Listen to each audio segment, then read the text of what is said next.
ముఖ్యంగా మధునాపంతుల రసావిష్కరణ అని పెట్టారు, కావ్య రసావిష్కరణ అని పెట్టారు.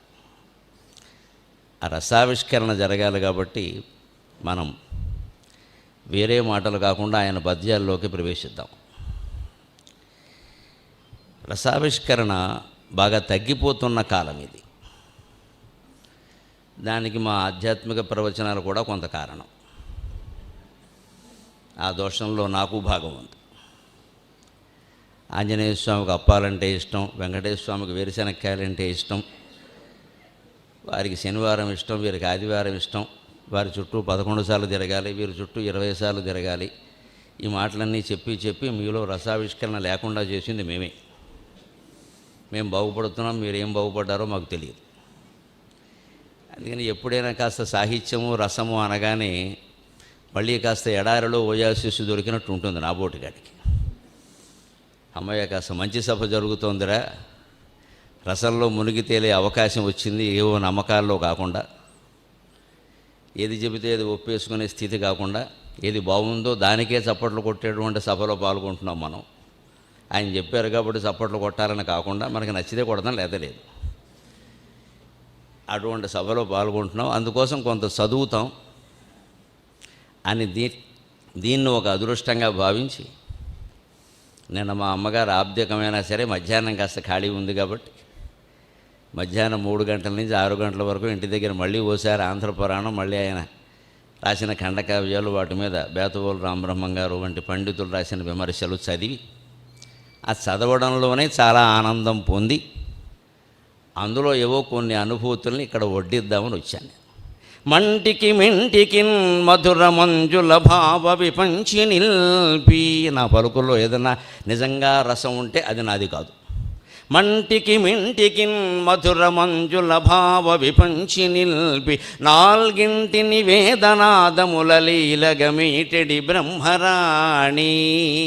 మంటికి మింటికి మధుర మంజుల భావ విపంచి నిల్పి, నాల్గింటిని వేదనాదముల లీలగమీటెడి బ్రహ్మరాణి. మా వంటల ఇంటి గిన్నెల కృపారసమెంతయు గృమ్మరించే.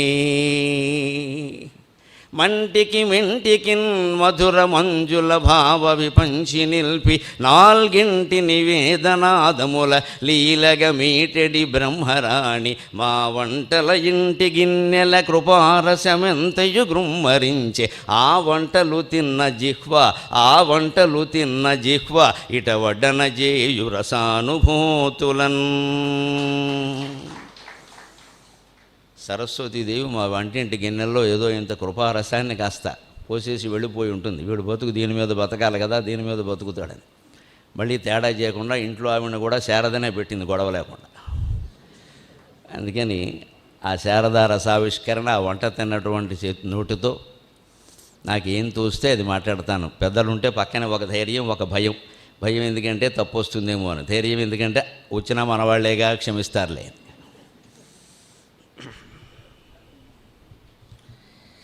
మధునాపంతుల వారి కావ్యాల నుంచి ముందు మనం నేర్చుకోవలసింది, ముఖ్యంగా ఇవాళ ఆంధ్రజాతి ఇవాళ ఉన్న రాజకీయ సామాజిక పరిస్థితుల్లో నేర్చుకోవలసింది ఆత్మధైర్యం. ఎప్పుడో పుట్టినప్పుడు ఎలా ఉన్నామో మనకి తెలియదు, కానీ రాను ఆత్మవిశ్వాసాన్ని కోల్పోయి, ఆత్మధైర్యాన్ని కోల్పోయి, ఒక మాట నిజాన్ని మాట్లాడడానికి కూడా మనం భయపడే స్థితిలో ఉన్నాం. దానికే ఆయన ఆంధ్రపురాణంలో చాలా గొప్ప చురక వేస్తాడు. ఆయన బంధములెన్నిపై బడుచు వచ్చిన ఆంధ్రుడంటే ఎవరో చెబుతాడు. ఆంధ్రజాతి గురించి ఒక మాట ఉంది ఐతరేయ బ్రాహ్మణంలో. విశ్వామిత్రుడు సునశ్చేపుడికి ప్రాణం పోసిన తర్వాత ఆయన తీసుకొచ్చి 100 మంది కొడుకులకి పెద్దవాణ్ణి చేశాడు. అక్కడ ఆయన ఎవరూ స్వీకరించని పరిస్థితి వచ్చింది, కన్న తండ్రి అమ్మేశాడు ఆయన్ని. అందుకని ప్రాణం పోసిన వాడు తండ్రితో సమానం కాబట్టి నేను తండ్రినే నాతో రమ్మన్నాడు. ఆయన సంతానం 100 మంది ఉంటే ఇక నుంచి వీడే మీకు అందరికీ అన్నగారు, వీడిని మీరు అంగీకరించాలి అన్నారు. అందులో 50 మంది మేము అంగీకరించమన్నారట. వాళ్ళు ఆంధ్రులు. మేము ఎంతగా నీకు ఔరసులుగా పుట్టాం, మేము నీకు నీ భార్యకి ఔరసులుగా పుట్టాం, మమ్మల్ని కాదని ఎవరినో తీసుకొస్తావా? అంటే ఏ పెత్తనాన్ని సీల్డ్ కవర్లో నాయకుడు పేరు పంపే పెత్తనాన్ని మొదటి నుంచి అంగీకరించని జాతి ఆంధ్రజాతి. నా ఇష్టం వచ్చిన వాడు పేరు పంపుతాం, మీరు వాడిని ఎన్నుకోండి, ప్రజాస్వామ్యం ఎందుకు ఇంకా పని లేక. దీనికి మొదటి నుంచి ఆంధ్రజాతి వ్యతిరేకం. విశ్వామిత్రుడు మంచివాడా, సునశ్శేపుడు మంచివాడా, ఆంధ్రుడు చేసిన పని మంచిదా అని కాదు. ఆ బ్రాహ్మణం ప్రకారం, ఆ కథ ప్రకారం చూస్తే మొదటి నుంచి మా మీద ఇంకోటి పెత్తనాన్ని మేము ఒప్పుకోం. వాడు ఎంత మంచివాడైనా సరే మాకు అనవసరం, కన్న తండ్రి తెచ్చిపెట్టినా సరే మాకు అనవసరం. అందుకని తండ్రి ప్రతిపాదనని వ్యతిరేకించి మాట్లాడేట ఆంధ్రుడు. ఆ వ్యతిరేకించిన విధానంలో మన జాతికి ధైర్యాన్ని నూరుపోసాడు. ఆంధ్రుడు అంటే ఇలా ఉండాలి. బన్నములెన్నిపై బడుచు వచ్చిన ఆత్మగౌరవ స్కన్నత సైపలేని గుణశాలి. బన్నములెన్నిపై బడుచు వచ్చిన నొచ్చిన ఆత్మగౌరవ స్కన్నత సైపలేని గుణశాలి. ఉదాత్తము క్షత్రధర్మము ఆపన్నతనొంద ఓరువని పౌరుషవంతుడు శాంతుడు ఆంధ్రుడు. వన్నములెన్నిపై బడుచు వచ్చిన నొచ్చిన ఆత్మగౌరవ స్కన్నత సైపలేని గుణశాలి. ఉదాత్తము క్షత్రధర్మము ఆపన్నతనొంద ఓరువని శాంతుడు ఓరువని పౌరుషవంతుడు శాంతుడు ఆంధ్రుడు. అంతన్నెరవాదియై పలికే అంతన్నెరవాదియై పలికే తండ్రి కనుంగవ జిరవారగన్. ఒక ధర్మం కోసం, తాము నమ్మినటువంటి ధర్మం కోసం ఎవరినో తెచ్చిపెడితే మేము ఒప్పుకోవని మొదటి నుంచి ఎదిరించిన జాతి ఆంధ్రజాతి. మళ్ళీ ఈ పాఠం మనం నేర్చుకోవాలి. అందుకోసం శత జయంతి జరుపుకోవాలి. ఈ పద్యాన్ని రోజు రోజు రోజు సంధ్యావందనంతో సమానంగా భావించి ఆంధ్రులందరూ చదువుకోవాలి. సంధ్యావందనం అందరూ చేయొచ్చో నాకు తెలియదు, కానీ ఈ పద్యం అందరూ చదువుకోవచ్చు. ఇది సంధ్యావందనంతో సమానమైన పద్యం. జీవితం అనేది ఎలా ఉండాలి అంటే, ముందు ఒక పౌరుషం, ఒక ధైర్యం, ఒక లక్ష్యం ఉండాలి మనిషి. నేను ఇలా ఉంటాను అనాలి, అలాగే ఉండాలి. ఎలా పడితే అలా ఉంటానంటే జీవితం కాదు అది. నేను ఇలా ఉంటాను, ఇలాగే ఉంటాను, మీకు ఇష్టమైతే నాతో ఉండండి, లేకపోతే వెళ్ళండి. ప్రతిదానికి రాజీ పడిపోవడం, ప్రతిదానికి సాగిలి పడిపోవడం మనకు అలవాటు అయిపోయింది. కుటుంబాల్లో కూడా, రాజ్యం కాదు, కుటుంబాల్లో కూడా. 10 ఏళ్ల వయస్సున్న కొడుకు తండ్రికి భయపడతాడు. ఆశ్చర్యం, వాడికి 20 ఏళ్ళు రాగానే వాడికి వీడు భయపడుతున్నాడు.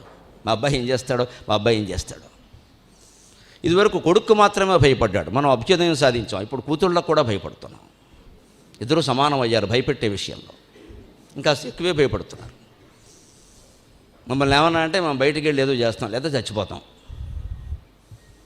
ప్రతిదానికి మనిషి లొంగిపోతున్నాడు ఇవాళ, సంసారంలోనూ, సమాజంలోనూ, సామ్రాజ్యంలో కూడా. కానీ జీవితం ఎలా ఉండాలో మధురాపంతుల వారు సునశ్శేపుడు కథ ఆధారంగా చెప్పారు. బన్నములెన్ని పైపడుచు వచ్చినా నొచ్చినా, ఎన్ని ఆపదలైనా రాని, మనస్సుకి ఎంత బాధైనా కలగని, నొచ్చినా, శారీరకం కావచ్చు, అనారోగ్యం, మానసికం కావచ్చు, ఆది కావచ్చు, వ్యాధి కావచ్చు, ఆత్మగౌరవ స్కన్నత సైపలేని గుణశాలి. సెల్ఫ్ రెస్పెక్ట్, ఆత్మగౌరవం అనేదానికి భంగం కలిగితే ఎట్టి పరిస్థితుల్లో ఆంధ్రుడైన వాడు సహించడు. పైగా ఉదాత్తము క్షత్రధర్మము ఆపన్నతనంద ఓరువని పౌరుషవంతుడు శాంతుడు.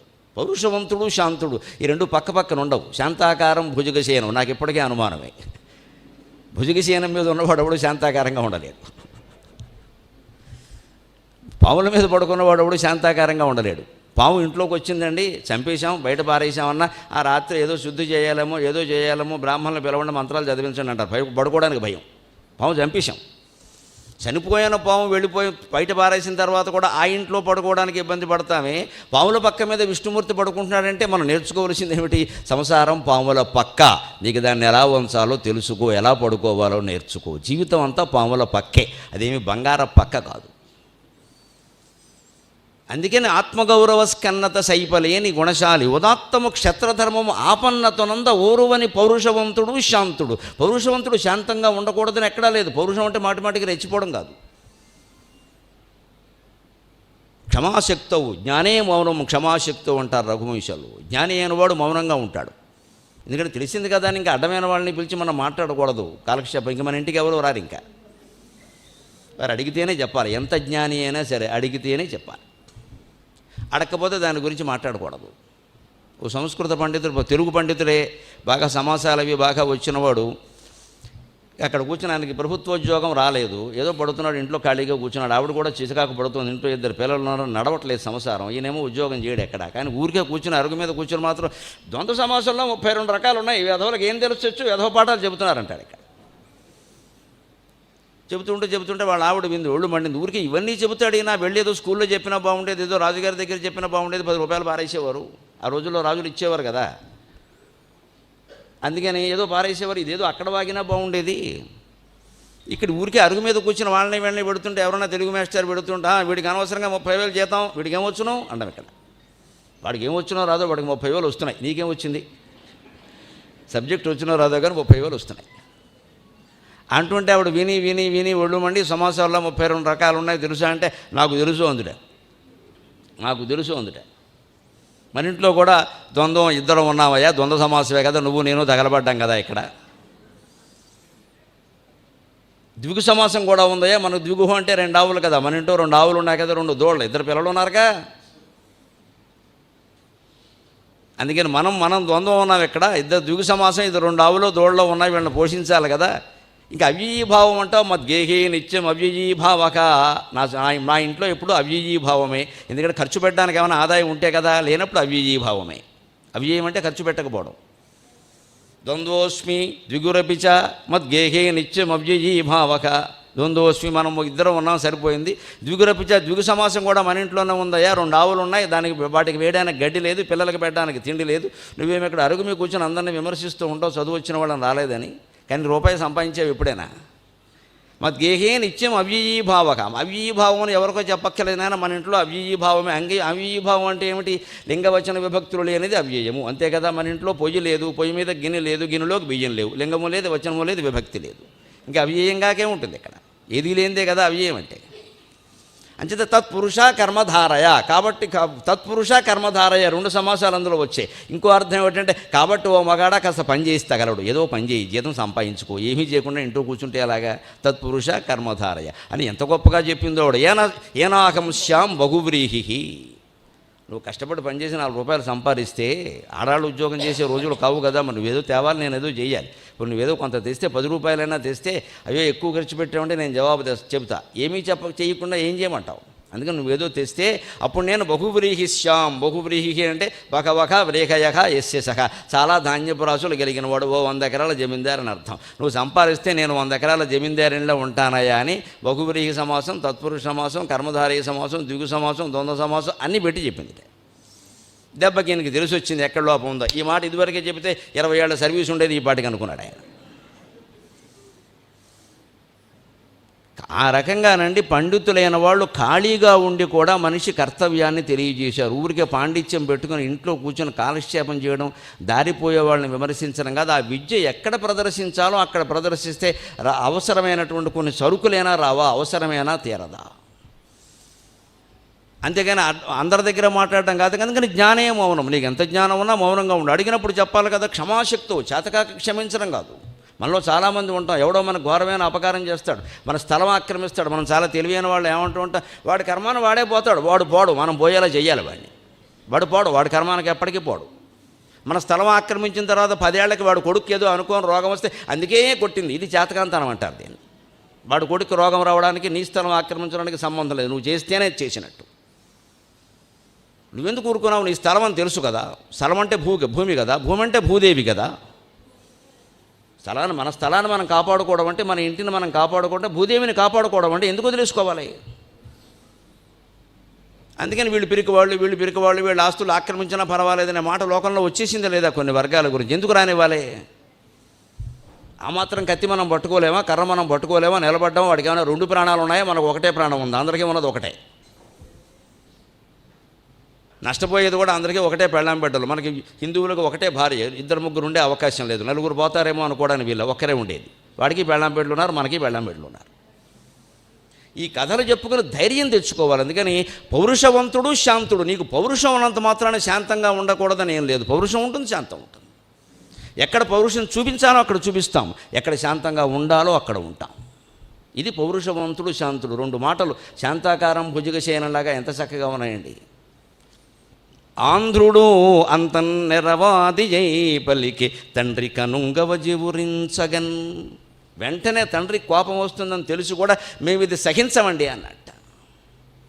ఈవేళ కూడా మనం ఆధునిక సమాజంలో చైతన్యాన్ని పొందుతూ ఎటువంటి ప్రభుత్వం చేసినా ఎటువంటి శాసనాలైనా సరే ప్రజలకి క్షేమం కలిగించడం లేదు, పైగా నష్టం కలిగిస్తాయి. ముఖ్యంగా ఆంధ్రజాతి మొత్తానికి నష్టం కలిగిస్తాయి. అంటే మన వ్యతిరేకతని ఏదో ఒక రకంగా వ్యక్తం చేయాలి. ఆంధ్ర పురాణకర్త ఆశయమే అది ఖచ్చితంగా.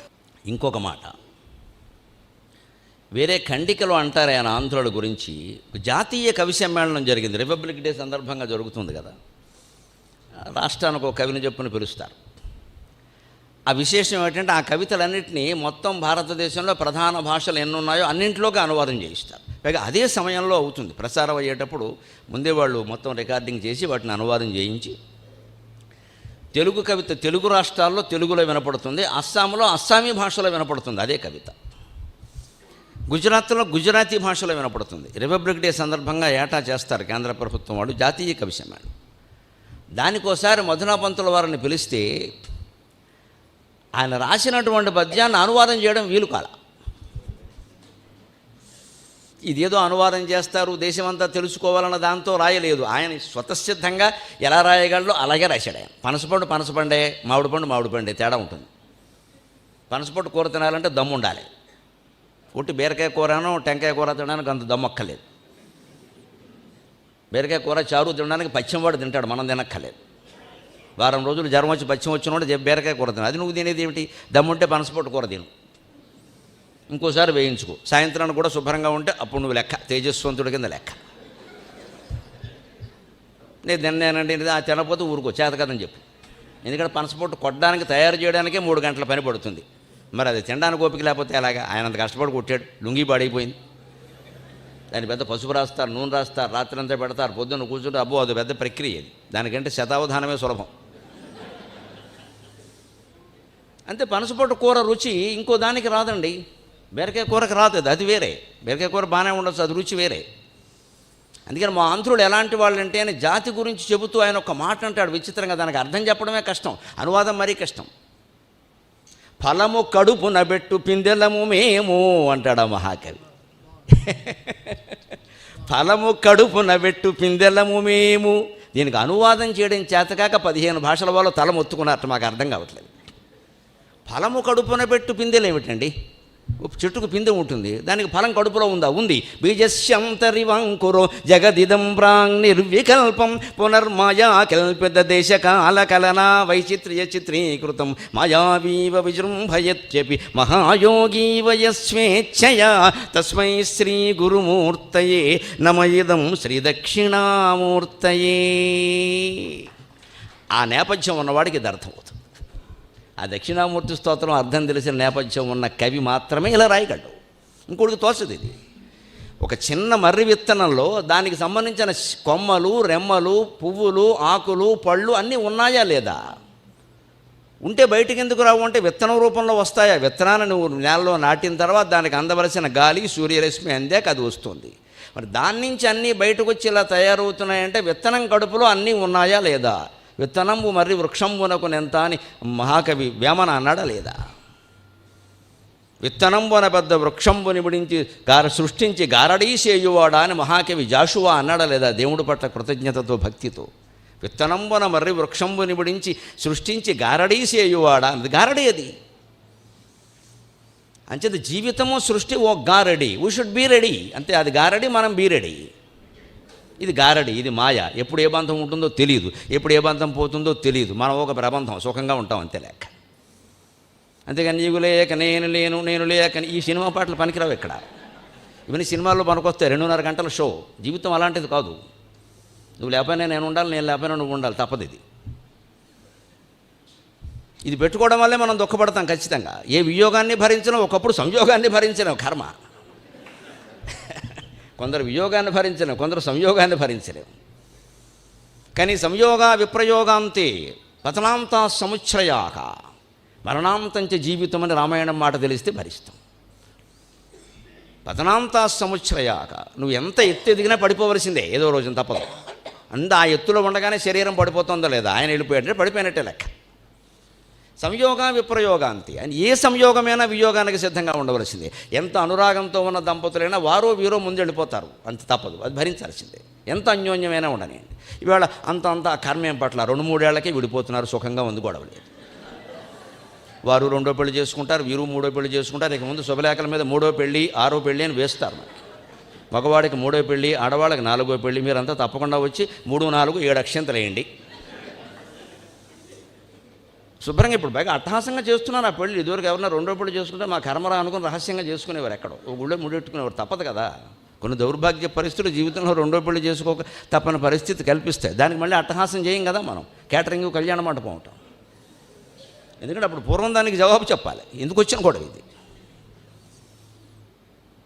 కానీ ఈ పరిస్థితిని తట్టుకోవాలంటే రామాయణమైనా చదవాలి కదా. రామాయణము, శంకర సాహిత్యం, దక్షిణామూర్తి స్తోత్రం ఇవన్నీ చదివి అర్థం తెలుసుకున్న మహానుభావుడు కాబట్టి మొత్తం ఆంధ్రజాతి గురించి ఒక్క మాట ఏమిటంటే, ఫలము కడుపున పెట్టు పిందెలము మేము అని. మేము పిందెలా మీకు కనపడతామయ్యా, కానీ ఫలం అంతా మామిడి పండు ఉంది, రసాలం అది మా కడుపులో ఉంది. గమనించుకో, ఆంధ్రుడు అంటే ఏమిటో ఎవడు చెప్తాడండి ఇలాగ ఒక్క మధునాపంతులు తప్ప, ఒక్క మధునాపంతులు తప్ప. అటువంటి కవిత్వం కవి ఉన్నంతకాలం కాదు, కావ్యం ఉన్నంతకాలం. కావ్యం కూడా వెళ్ళిపోయాక అసలు సృష్టి ఉన్నంతకాలం ఉంటుంది అక్కడ. కవిరేవ ప్రజాపతి అంటే అర్థం అది. ఇంకొక మాట, ఆంధ్ర పురాణాల్లో హరిశ్చంద్రుడు అని ఒక రాజు కథ చెబుతాడు. ఆంధ్రజాతిక మూలంలో ఆయన పేరు కూడా వస్తుంది. మనకి 2 హరిశ్చంద్రుడు ఉన్నారు. విశ్వనాథ వారు వేద హరిశ్చంద్రయం, కావ్య హరిశ్చంద్రయం అని 2 నాటకంగానో కథగానో రాశారు. కావ్యాల్లో ఉండే హరిశ్చంద్రుడు పూర్తి సత్య హరిశ్చంద్రుడు. మనకు పూర్తిగా నాటకాలు వేస్తూ ఉంటారే, ఆ నాటకాల హరిశ్చంద్రుడు.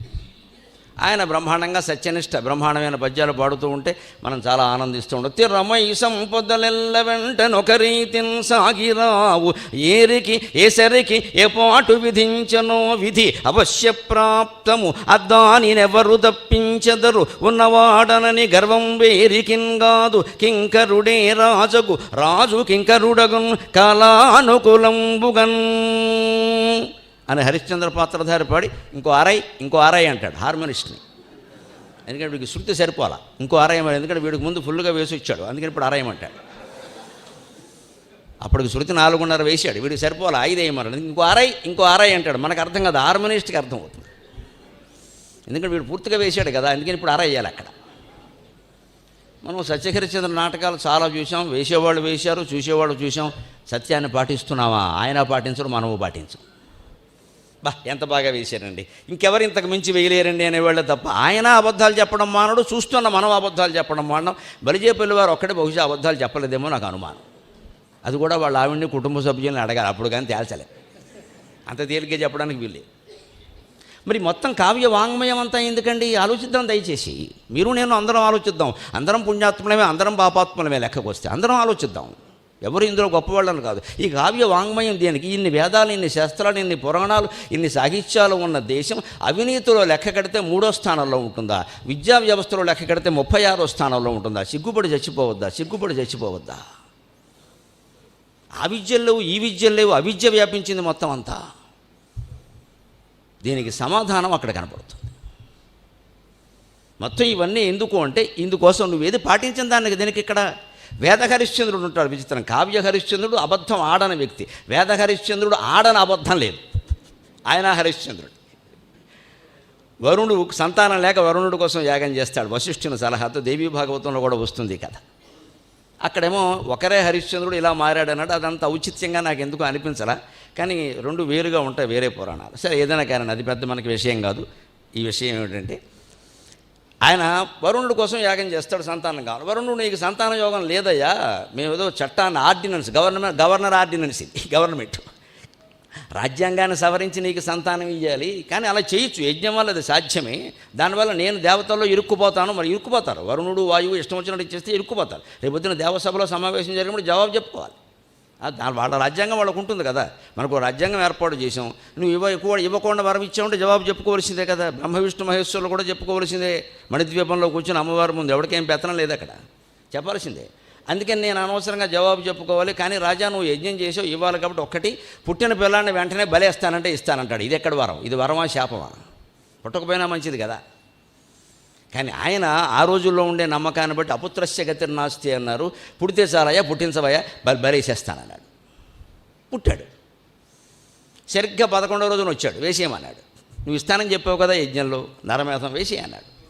అంటే అబ్బాబ్బే ఏమండి బొత్తిగా పేరైనా పెట్టలేదండి, బొత్తిగైనా 11 ఏళ్ళు పేరైనా పెట్టకుండా ఎలా వేస్తాం. మనిషి ఆశకండి ఈ కథలు ఎందుకు ఉంటాయంటే, మనిషి ఆశ ఒకప్పుడు ఎలా ఉంటాడు, తర్వాత ఎలా ఉంటాడు, ఈ ఆశ దురాశలు ఎలా ఉంటాయి. మరి ముందెందుకు అడిగావు, మాటకెందుకు కట్టుబడలేకపోతున్నావు? 11 రోజులు అంటాడు. 11 రోజుల తర్వాత మళ్ళీ వస్తే బారసాలు అంటాడు. బారసాల తర్వాత మళ్ళీ వస్తే అన్నప్రాశన అంటాడు. ఏదో అంటాడు. మొత్తం మీద చివరికి క్షత్రియ కుమారుడు కదండి, ఉపనయనం చేస్తే కానీ యజ్ఞ పశువుగా కూడా పనికిరాడు కదా అంటాడు. ఓహో, ఇదో ధర్మరహస్యం అనమాట. తద్దినం భోజనానికే ఉపనయనం కాని వాడు పనికిరాడు అనుకున్నాం, యజ్ఞ పశువుగా కూడా పనికిరాడని అర్థమైంది. యజ్ఞ పశువుగా కూడా ఉపనయనం కాని రాజకుమారుడు, బ్రాహ్మణ కుమారుడు ఎవరైనా పనికిరారు కదా. బ్రాహ్మణ అబ్బాయికి 8 ఏళ్లకి చేస్తారు, రాజుల అబ్బాయికి 11 ఏళ్లకి చేస్తారు. అందుకని 11 ఏళ్ల వరకు ఆగండి అంటే అగ్నిదేవుడు నవ్వుకుంటూ సరే కానీ ఎప్పటికైనా నిజానికి నిలబడతాడేమో అని 11 ఏళ్ళు ఆగాడు. 11 ఏళ్లకి విచిత్రంగా వాడికి తెలుగు వచ్చింది. వాడు 11 ఏళ్ళు అంటే 7వ తరగతి ఇంగ్లీష్ మీడియం చదువుతూ ఉంటాడు. అప్పుడు బహుశా లేనిపోని తెలివితేటలన్నీ ఉంటాయి. తెలుగు మీడియం కాదుగా. తెలుగు మీడియం అయితే సరైన తెలివితేటలు ఉంటాయి, ఇంగ్లీష్ మీడియం అయితే అతి తెలివితేటలు ఉంటాయి బాగా. అందుకని ఆయన షరతు పెట్టాడు. ఆయన ఇవ్వయ్యా అంటే అలాగదే 11 ఏళ్ళు వచ్చాక ఇస్తాడేమో అని వస్తే అప్పటికి ఈ కుర్రాడికి తెలిసింది ఇతను తండ్రి బలైపోతున్నాడు అని. వెళ్ళిపోయాడు అతను ప్రాణాన్ని కాపాడుకోవడానికి. చాలా వివరంగా ఉంటుంది దేవి భాగవతంలో ఆ కథ అంతా. వెళ్ళిపోయిన తర్వాత ఏదో ఇంకా ఆయన తిప్పలాయన పడ్డాడు, ఎక్కడో తిరిగాడు. మళ్ళీ ఇంద్రుడు కనపడి ఇంటికి వెడతాను అనుకున్నాడు పాపం తండ్రికి.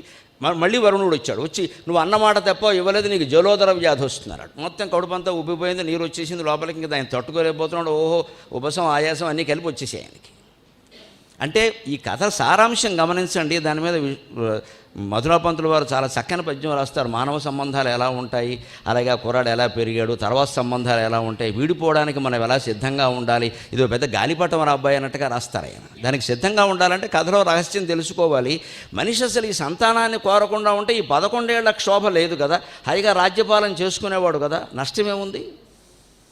కోరేసరికి పిల్లలు లేని వాళ్ళని మీరు గమనించండి. పిల్లలు లేరు అంటారు. పిల్లలు ఉన్న తర్వాత ఉన్నారు కదమ్మా సంతోషంగా ఉన్నామంటే ఏముంటాం, అర్భకుడమ్మ ఉంటాడో పోతాడో తెలియదు అంటారు. పోనీ వాడు కూడా ఆరోగ్యంగా ఉండి బళ్ళో చేరాక బాగున్నాడమ్మా మీ అబ్బాయి అంటే చేరాడండి, 2వ తరగతి చదువుతున్నాండి, మ్యాథ్స్లో డల్ అంటాడు. ఇప్పుడు మ్యాథ్స్లో డల్లా ఇంత చేసి 2వ తరగతి మ్యాథ్స్లో డల్ అంటాడు. పోనీ మ్యాథ్స్లో డల్ వాడు 10వ తరగతికి వచ్చాక మీ వాడు 10వ తరగతికి వచ్చాడమ్మా సుఖంగా ఉన్నారంటే 10th క్లాస్ అండి, అసలు గండం అదండి, 10th పాస్ అయిపోతే ఎలాగా అంటారు. 10th క్లాస్ కూడా అయ్యాక ఇంటర్మీడియట్ అండి, 10th ఏముందండి, ఎవరైనా అవుతారు, నేను అయ్యాను, మా నాన్న వెంటనే పెళ్లి చేశారు కానీ చదివించకుండా ఇంటర్మీడియట్ అవ్వాలండి. ఇంటర్మీడియట్ కూడా అయ్యాక ఎంసెట్ అవ్వాలండి. ఎంసెట్ కూడా అయ్యాక మీ వాడు బాగున్నాడమ్మా సుఖంగా ఉన్నారంటే ఇంజనీరింగ్లో సీటు రావాలి కదండి అంటాడు. సీటు కూడా వచ్చిన తర్వాత సిసిఈ అనుకున్నామండి, ఈసీఈ వచ్చింది అంటాడు. పోనీ ఈసీఈలో కూడా సీటు ఇచ్చిన తర్వాత బాగున్నాడు అంటే క్యాంపస్ ఇంటర్వ్యూలో ఎంపిక అవ్వాలి కదండి, అలా అయితే కదండి, లేకపోతే ఎందుకండి ఇవన్నీ అంటాడు. క్యాంపస్ ఇంటర్వ్యూలో కూడా ఎంపిక అయిపోయి ఉద్యోగం వచ్చిందంటే వచ్చిందండి, టీసీఎస్లో రాలేదండి, సిటీఎస్లో వచ్చిందంటాడు.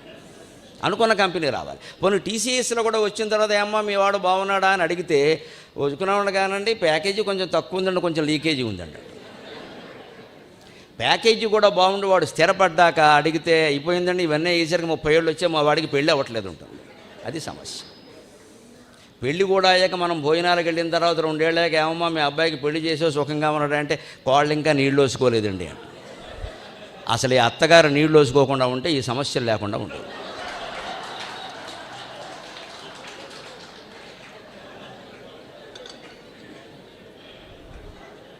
అదే కథ. పురాణ కథల్ని పురాణ కథలుగా మీరు వదిలేసి ఏకాదశి నాడు చదివితే పుణ్యం, లేకపోతే ద్వాదశి నాడు విడిచిపెడితే పుణ్యం అంటే ఏం ప్రయోజనం కలగదండి, ఒట్టి కథల కింద ఉంటాయి. ఏకాదశి అయినా ద్వాదశి అయినా మనం ఎందుకు చదవమని చెప్పారంటే ఎందుకు మనిషికి ఎందుకు కలుగుతున్నాయి ఇన్ని కాంక్షలు, అసలు ఎందుకు పుత్రులు లేకుండా సంతానం లేకుండా ఉండలేకపోతున్నాం. పుత్రులు లేని ఆ శుకనకును పాటిల్లేనే దుర్గతులు చెడునే మోక్షపదం అపుత్ర కొనకును శ్రీకాళహస్తీశ్వర అని రాశాడే. మహానుభావులు ఆవేళ ఉన్నారు, ఈవేళ లేరు. సంతానం కాదండి, పెళ్ళి చేసుకోకుండా ఉన్నారే, వారికంటే మనం సుఖంగా ఉన్నామా? ఇలాగ ఇన్ని అబద్ధాలు ఆడేటువంటి హరిశ్చంద్రుడు కథలో ఆ కొడుకు పుడతాడు కదన్న, పుట్టినప్పుడు ఆయనకి పళ్ళు వచ్చేయట, పాలపళ్ళు రావడం అంటారు. అవి వచ్చి పోతాయి. చిన్నప్పుడు పళ్ళు వస్తాయి, పాలపళ్ళు అంటారు, అవి పోతాయి. మళ్ళీ అసలు పళ్ళు వస్తాయి, పాలపళ్ళు పోతే వస్తాయి, తర్వాత పళ్ళు రావు. ఇంకెందుకంటే ఎవడో పోగొడితేనే పోతాయి, దానంతా అది పోతాయి. పాలపళ్ళు వాటంతా పోతాయి, మళ్ళీ వస్తాయి. తర్వాత ఎవడో పళ్ళు కొడితే పోతాయి, ఇక రావు. ఆ పాలపళ్ళు వచ్చిన దశని మహాకవీశ్వరుడు ఎంత అందంగా వర్ణించాడోనండి. బహుశా ఆంధ్ర సాహిత్యం మొత్తం మీద పిల్లాడికి పళ్ళు రావడం అనే దాన్ని ఎంత అందంగా చెప్పినవాడు మరొకడు లేడు. తొలి జనులందు నాటుకొను దోసపు జల్లులు, తొలి జనులందు నాటుకొను దోసపు జల్లులు, నేటికి గతిన్ మొలచెననంగా. ఎంత వేదాంతం, ఎంత వేదాంతం. చిన్న పిల్లాడికి పళ్ళు రావడంలో తొలి జనులందు నాటుకొను దోసపు జల్లులు, నేటికి గతిన్ మొలచెననంగా. దంపతుల ముద్దుల మూటలకింక రద్దులై, దంపతుల ముద్దుల మూటలకింక రద్దులై, పొలుపుగా పొలుపులుదేర పొలుపులుదేర, పాల పసిబుగ్గలకు చిరునవ్వు వెలుగు వంపులిడెడి మొగ్గలై, పొలుపులుదేర పాల పసిబుగ్గలకు చిరునవ్వు వెలుగు వంపులిడెడి మొగ్గలై, రదనముల్ తుదలెత్తెను రాచకునకున్. పళ్ళొచ్చాయి అనడానికి ఎంత మహాకవిత్వాన్ని గుప్పించాడు. ఈ ఒక్క పద్యం మనకు అర్థమై అనుభూతి చెందగలిగితే పసిపిల్లాన్ని ప్రతి దశలోనూ పరిశీలిస్తాం. ఆ పరిశీలించడాన్ని లక్షలు సంపాదించడం కంటే ఎక్కువ ఆనందం పొందే విధంగా భావిస్తాం. అప్పుడు డబ్బు సంపాదనలో మనకు ఆనందం ఉందని అనుకోం. మనం పిల్లల్ని పెంచడంలోనే ఆనందం ఉందనుకుంటాం. ఒక పసిపిల్లాడు 10 మందికి పని చెప్తాడు, 10 మందికి పని చెప్తాడు. వాడు జీతం ఇవ్వకపోవచ్చు, కానీ 10 మందికి పని చెప్తాడు. వాడు మహారాజు, వాడికి 10 మంది సేవకులు కావాలి. ఆ 10 మందిలోనూ ఆనందాన్ని నింపుతున్నాడు. ఆ పరిశీలన కవి చేసినట్టుగా మరొకడు చేయలేడు. అందులో మధునాపంతులు చేసినట్టుగా మరే కవి చేయలేడు. ఈ పరిశీలన అది. తొలుతటి తొలి జనులందు నాటుకొను దోసపు జల్లులు, పూర్వజన్మలో చేసినటువంటి పాపాల ఫలాలు, దోసపు జల్లులు. ఇది విచిత్రమైన మాట. దోసపు జల్లు అన్న చోట అరసొన్న పెట్టకపోతే ప్రమాదం. అరసొన్నలు బండిరాలు ఎందుకు ఉండాలి అంటే ఇందుకు ఉండాలి, లేదా జల్లు వాన జల్లు అని అర్థం చెబుతాడు ఎవడో తెలుగు మాస్టర్. దోసపు జల్లు అంటే అకాల వర్షం అంటాడు. అది జల్లు కాదు, చల్లు.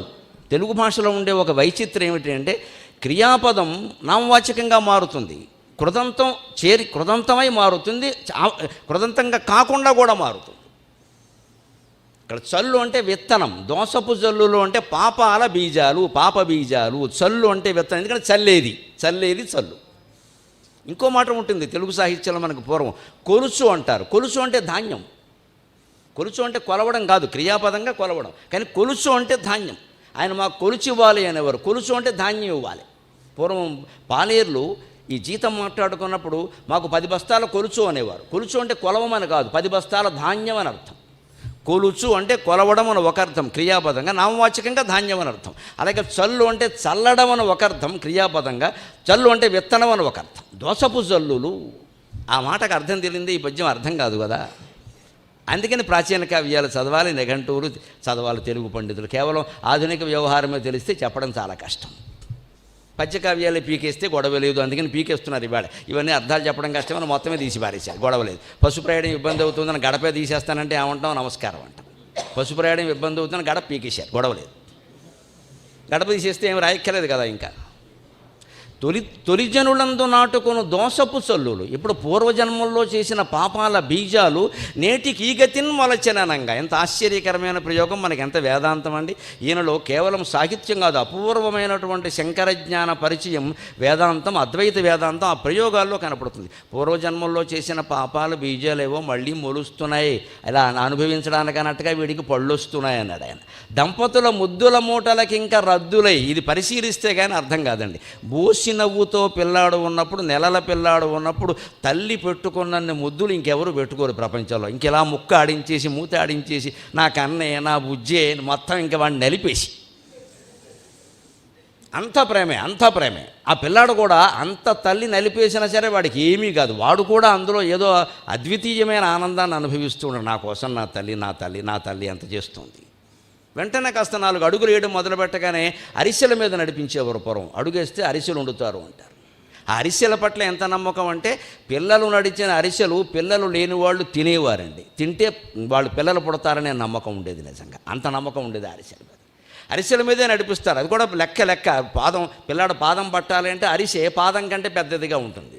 పైగా అరిసె గట్టిగా ఉంటుంది. బూరు మీద నడిపించాడనుకో దొల్లిపోయి కింద పడిపోతాడు. గారి మీద నడిపించడం వీలు కాదు, చిల్లులో వేలు పడిందంటే ముందుకు పడిపోతాడు. బొబ్బట్టు మీద కాలెట్టాడు అనుకో, బొబ్బట్టుతో సహా పైకి లేస్తాడు. దేని ఇబ్బందులు దానికి ఉన్నాయి. పాయసం మీద నడిపిస్తే జారిపోతాడు, గొడవ లేదు. కానీ అరిసె మీదే నడిపించాలి. పైగా అరిసెల మీద పిల్లాన్ని నడిపించమండల్లో మన సంస్కృతిలో పరమార్థం ఏమిటంటే అంతరార్థం, నాయనా పెద్ద అయ్యాక నువ్వు వేసే ప్రతి అడుగు ఈ ప్రపంచానికి తీపే పంచిపెట్టాలి, చేదు పంచిపెట్టకూడదు. అడుగు అడుగునా నువ్వు తీపి పంచిపెట్టడం కోసం నేను అరిసెల మీద నడిపిస్తున్నాను అని ప్రతి తల్లి తనకి చెప్పిన విషయాన్ని చెప్పకుండానే పిల్లాడికి చెబుతోంది. ఇక నువ్వు పంచవలసింది స్వీట్, తీపి. నీ మాటల ద్వారా, నీ చేతల ద్వారా, నీ జీవితం ద్వారా ప్రపంచానికి అమృతం అందాలి, విషం అందకూడదు. ఇది తెలుగు సంప్రదాయం. ఈ సంస్కృతంలో కూడా, వేదంలో కూడా ఉందో లేదో నాకు తెలియదు. తెలుగులో ఉంది ఇది. అడుగేస్తే అరిసెలు వండుతారండి, బోర్లా పడితే బొబ్బట్లు వండుతారు, రకరకాలుగా ఉన్నాయి. ఈ చిన్న చిన్న ఆచారాలు ఇంత ఉన్నాయి. అవి మనకి తెలియాలి, ఆనందం కలగాలి అంటే పసిపిల్లాన్ని చూడాలి. దంపతుల ముద్దుల మూటలకి ఇంకా రద్దులై తల్లి కానీ తండ్రి కానీ వచ్చి ఇంకా ముద్దెట్టుకుందామంటే ఏమవుతుందని కొత్తగా వచ్చిన పళ్ళు ఇబ్బంది పెట్టేస్తాయి. వీళ్ళని కాదు, అతన్ని. వద్దమ్మా అంటాడు. ఎందుకంటే నెప్పెట్టేస్తూ ఉంటాయి, కొత్తగా వచ్చాయి కదా. అందులో దురద కొంచెం దురదది ఎక్కువగా ఉంటుంది, వాటికి చేట అంటారా ఎక్కువగా ఉంటుంది. అందుకని వద్దమ్మా. అందుకని దంపతుల ముద్దుల మూటలకి ఇంకా రద్దులై పొలు దేర పాల పసిబుగ్గలకు చిరునవ్వు వెలుగు వంపులిడెడి మొగ్గలై. ఆశ్చర్యకరమైన ఆనందదాయకమైన వర్ణన ఇది. కవిత్వపు రసజ్ఞత ఉంటే తప్ప అర్థం కాదు ఇది. పొలుపులు దేర పాల పసిబుగ్గలకు చిరునవ్వు వెలుగు వంపులిడెడి మొగ్గలై. అంతవరకు నవ్వు బోసి నవ్వులోంచి అలా వచ్చేస్తుందట. ఇప్పుడు పళ్ళు అక్కడక్కడ రావడం వల్ల నవ్వు వంపులు తిరుగుతోందట. ఏదో తిన్నగా వెళ్ళే జాతీయ రహదారిలో మధ్యలో ఆటంకాలు కలిగిస్తే హడ్డిల్స్ రన్ అని అంటూ ఉంటారు, ఆటంకాల పరుగు అని చెప్పి. అలాగే ఎలా వెళ్ళినట్టుగా అంతవరకు పసిపిల్లాడు నవ్వుతుంటే బోసి నోరు కారణంగా నవ్వు అలా బయటకు వస్తుంది. ఆ నవ్వు వెంటనే కనిపిస్తుంది, అలాగ ఆనందిస్తుంది. ఇప్పుడు పళ్ళు వచ్చాక ఇక్కడో పన్ను వచ్చింది. అక్కడ ఏమవుతుంది, నవ్వు వంపు తిరుగుతుందట. చిరునవ్వు వంపు తిరగడం అనే మాటని ఒక్క మధునా పంతులు తప్ప మరెవరైనా వాడారా? రసజ్ఞత అంటే ఇది. ఆ పసిపిల్లాడి చిరునవ్వుని, అందులో రసాన్ని మనం చూడగలిగితే పసిపిల్లల్ని విడిచిపెడతామా? 3 ఏళ్ళు దాటకుండా హాస్టల్లో వేస్తామా? ఆ పిల్లాన్ని పెంచడం మన అదృష్టం అని మనం అనుకోమా? తల్లో తండ్రో తమ ఉద్యోగాలు పనులు మానేసి వాడిని పెంచొద్దా? మొత్తం తీసుకెళ్ళి బయట పారేస్తారా? మన హైదరాబాదులో ఓ ఇంటర్నేషనల్ స్కూల్ ఒకటి ఓపెన్ అయిందండి. మోర్చిపోయాను నేను టీవీలో చూసి. 9 నెలలు దాటగానే పిల్లాన్ని చేర్చుకుంటారు వాడు. 9వ నెల రాగానే దాని గురించిన ప్రకటనలు వచ్చాయి. పెద్ద సినిమా నటులు వచ్చి ఆ స్కూల్ని ఓపెన్ చేశారు, ప్రారంభించారు. 9వ నెల కాగానే పిల్లల్ని తీసుకెళ్ళిపోతారు. వాళ్ళు పిల్లల్ని ఎత్తుకుపోయేవాళ్ళు అంటే వీళ్ళే. ఇక ముందేమిటంటే 9వ నెల వచ్చే వరకు వాళ్ళు ఆగారు. ఇంకా ఇంటర్నేషనల్ని మించిన ఇంటర్నేషనల్ స్కూల్స్ వస్తాయి. అవి కడుపుతో ఉండగానే ఆవిడనే లాక్కెళ్ళిపోతారు గొడవలు. ప్రెగ్నెంట్ లేడీ కిడ్నాప్ అంతే. ఎందుకంటే నువ్వు ఎక్కడ ప్రసవిస్తావో ఏం చేస్తావో తెలియదు, నీ కొడుకు మా దాంట్లో చేరాలి, కొడుకు కూతురు ఎవరైనా సరే. అందుకని ముందు ప్రెగ్నెంట్ లేడీ కిడ్నాప్, ఈ వార్తలు వింటారు మీకు ముందు. ఎందుకంటే స్కూల్స్ వాళ్ళే చేస్తారు ఈ పని. మళ్ళీ పిల్లల్ని ఎక్కడ చేరుస్తలేదు. 9 నెలల వాళ్ళని తీసుకెళ్ళి స్కూల్లో పెట్టి ఏం చేస్తారండి వాళ్ళు? ఏం నేర్పుతారు? మేము ఆయా అన్నప్పుడు ఆయా అంటే ఇవాళ ఆయా, రేపు గయా. ఆయా అమ్మ ఎలా అవుతుందండి? అమ్మ నాన్న ఉండి అక్కడ నవ్వుల్ని చూడగలిగితే ఇక నుంచి మనం ముద్దెట్టుకోకూడదు, పిల్లాడు ఇబ్బంది పడతాడు, అందుకని ఆపేస్తాడు.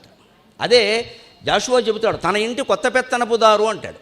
ఆ మాటను జాషువా ఇంకో రకంగా చెప్పి తన ఇంటి కొత్త పెత్తనపుదారు అంటాడు. అంటే ఉయ్యాల్లో పిల్లాడు చెప్పకుండానే శాసిస్తాడు. ఈ దంపతులు ఎవరు కొత్త దంపతులు కదా, కొడుకు పుట్టాడు, సరే ఏదో వాళ్ళ సరదాలు వాళ్ళకు ఉంటాయి. ఓసారి సినిమాకి వెడదాం అనుకుంటారు. సినిమాకి వెళ్ళి చాలా కాలం అయింది, పురుడు వచ్చాక వెళ్ళడం లేదు, ఓసారి వెడదాం అంటాడు భర్త. భార్య కూడా అంటుంది.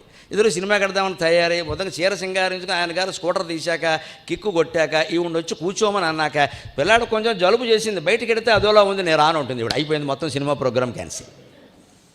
గాలి మారితే నేను రాను అంటే ఏమిటి? వీడు ఉయ్యాల్లో పడుకుని ముక్కు కొంచెం తుమ్మడం ద్వారా, జలుబు చేయడం ద్వారా వాళ్ళ సినిమా ప్రోగ్రాం రద్దు చేయగలిగాడు. దీన్ని గ్రహించే జాషువా కవి తన ఇంటి కొత్త పెత్తనపుదారు అంటాడు. ఆ ఇంట్లో ఉయ్యాల్లో ఉండి పెత్తనం చేస్తున్నాడు వాడు. పాలసముద్రంలో ఉండి శ్రీ మహావిష్ణువు పెత్తనం చేసినట్టు 14 లోకాల మీద. ఆ సముద్రంలోంచి కదలకుండా ఆయన పెత్తనం చేయట్లా మనందరి జీవితాల మీద. అలాగే పిల్లాడు ఉయ్యాల్లో ఉండి పెత్తనం చేసేస్తున్నాడు, వాడు శాసిస్తున్నాడు, వీడు చెయ్యాలో చేయకూడదు. ఎంతకంటే ఏమిటండి, శిశువు గొప్పవాడని చెప్పడానికి అంటాడు జాషువా. అలాగే ఈయననేది ఏమిటంటే దంపతుల ముద్దుల మూటలకి ఇంకా రద్దులై చిరునవ్వు వెలుగు వంపులిడెడి మొగ్గలై. ఆ మొగ్గలా ఉందట. పాలపళ్ళు అలాగే ఉంటాయి కదా, మొగ్గలా ఉండి పువ్వులా ఉండదు. అప్పుడే ఆ మొగ్గ ఎలా ఉంది అంటే అక్కడి నుంచి వచ్చిన నవ్వు ఇలా వంపు తిరిగి మళ్ళీ పన్ను రాగానే మళ్ళీ ఆ పైకి లేచి మళ్ళీ పన్ను దాటగానే అలా తిరిగి చక్కగా కెరటంలా నవ్వుల కెరటాలు ధ్వనింపజేసినటువంటి మహాకవి మధునా పంతులు. నవ్వుల కెరటాలు, నవ్వుల కెరటాలు.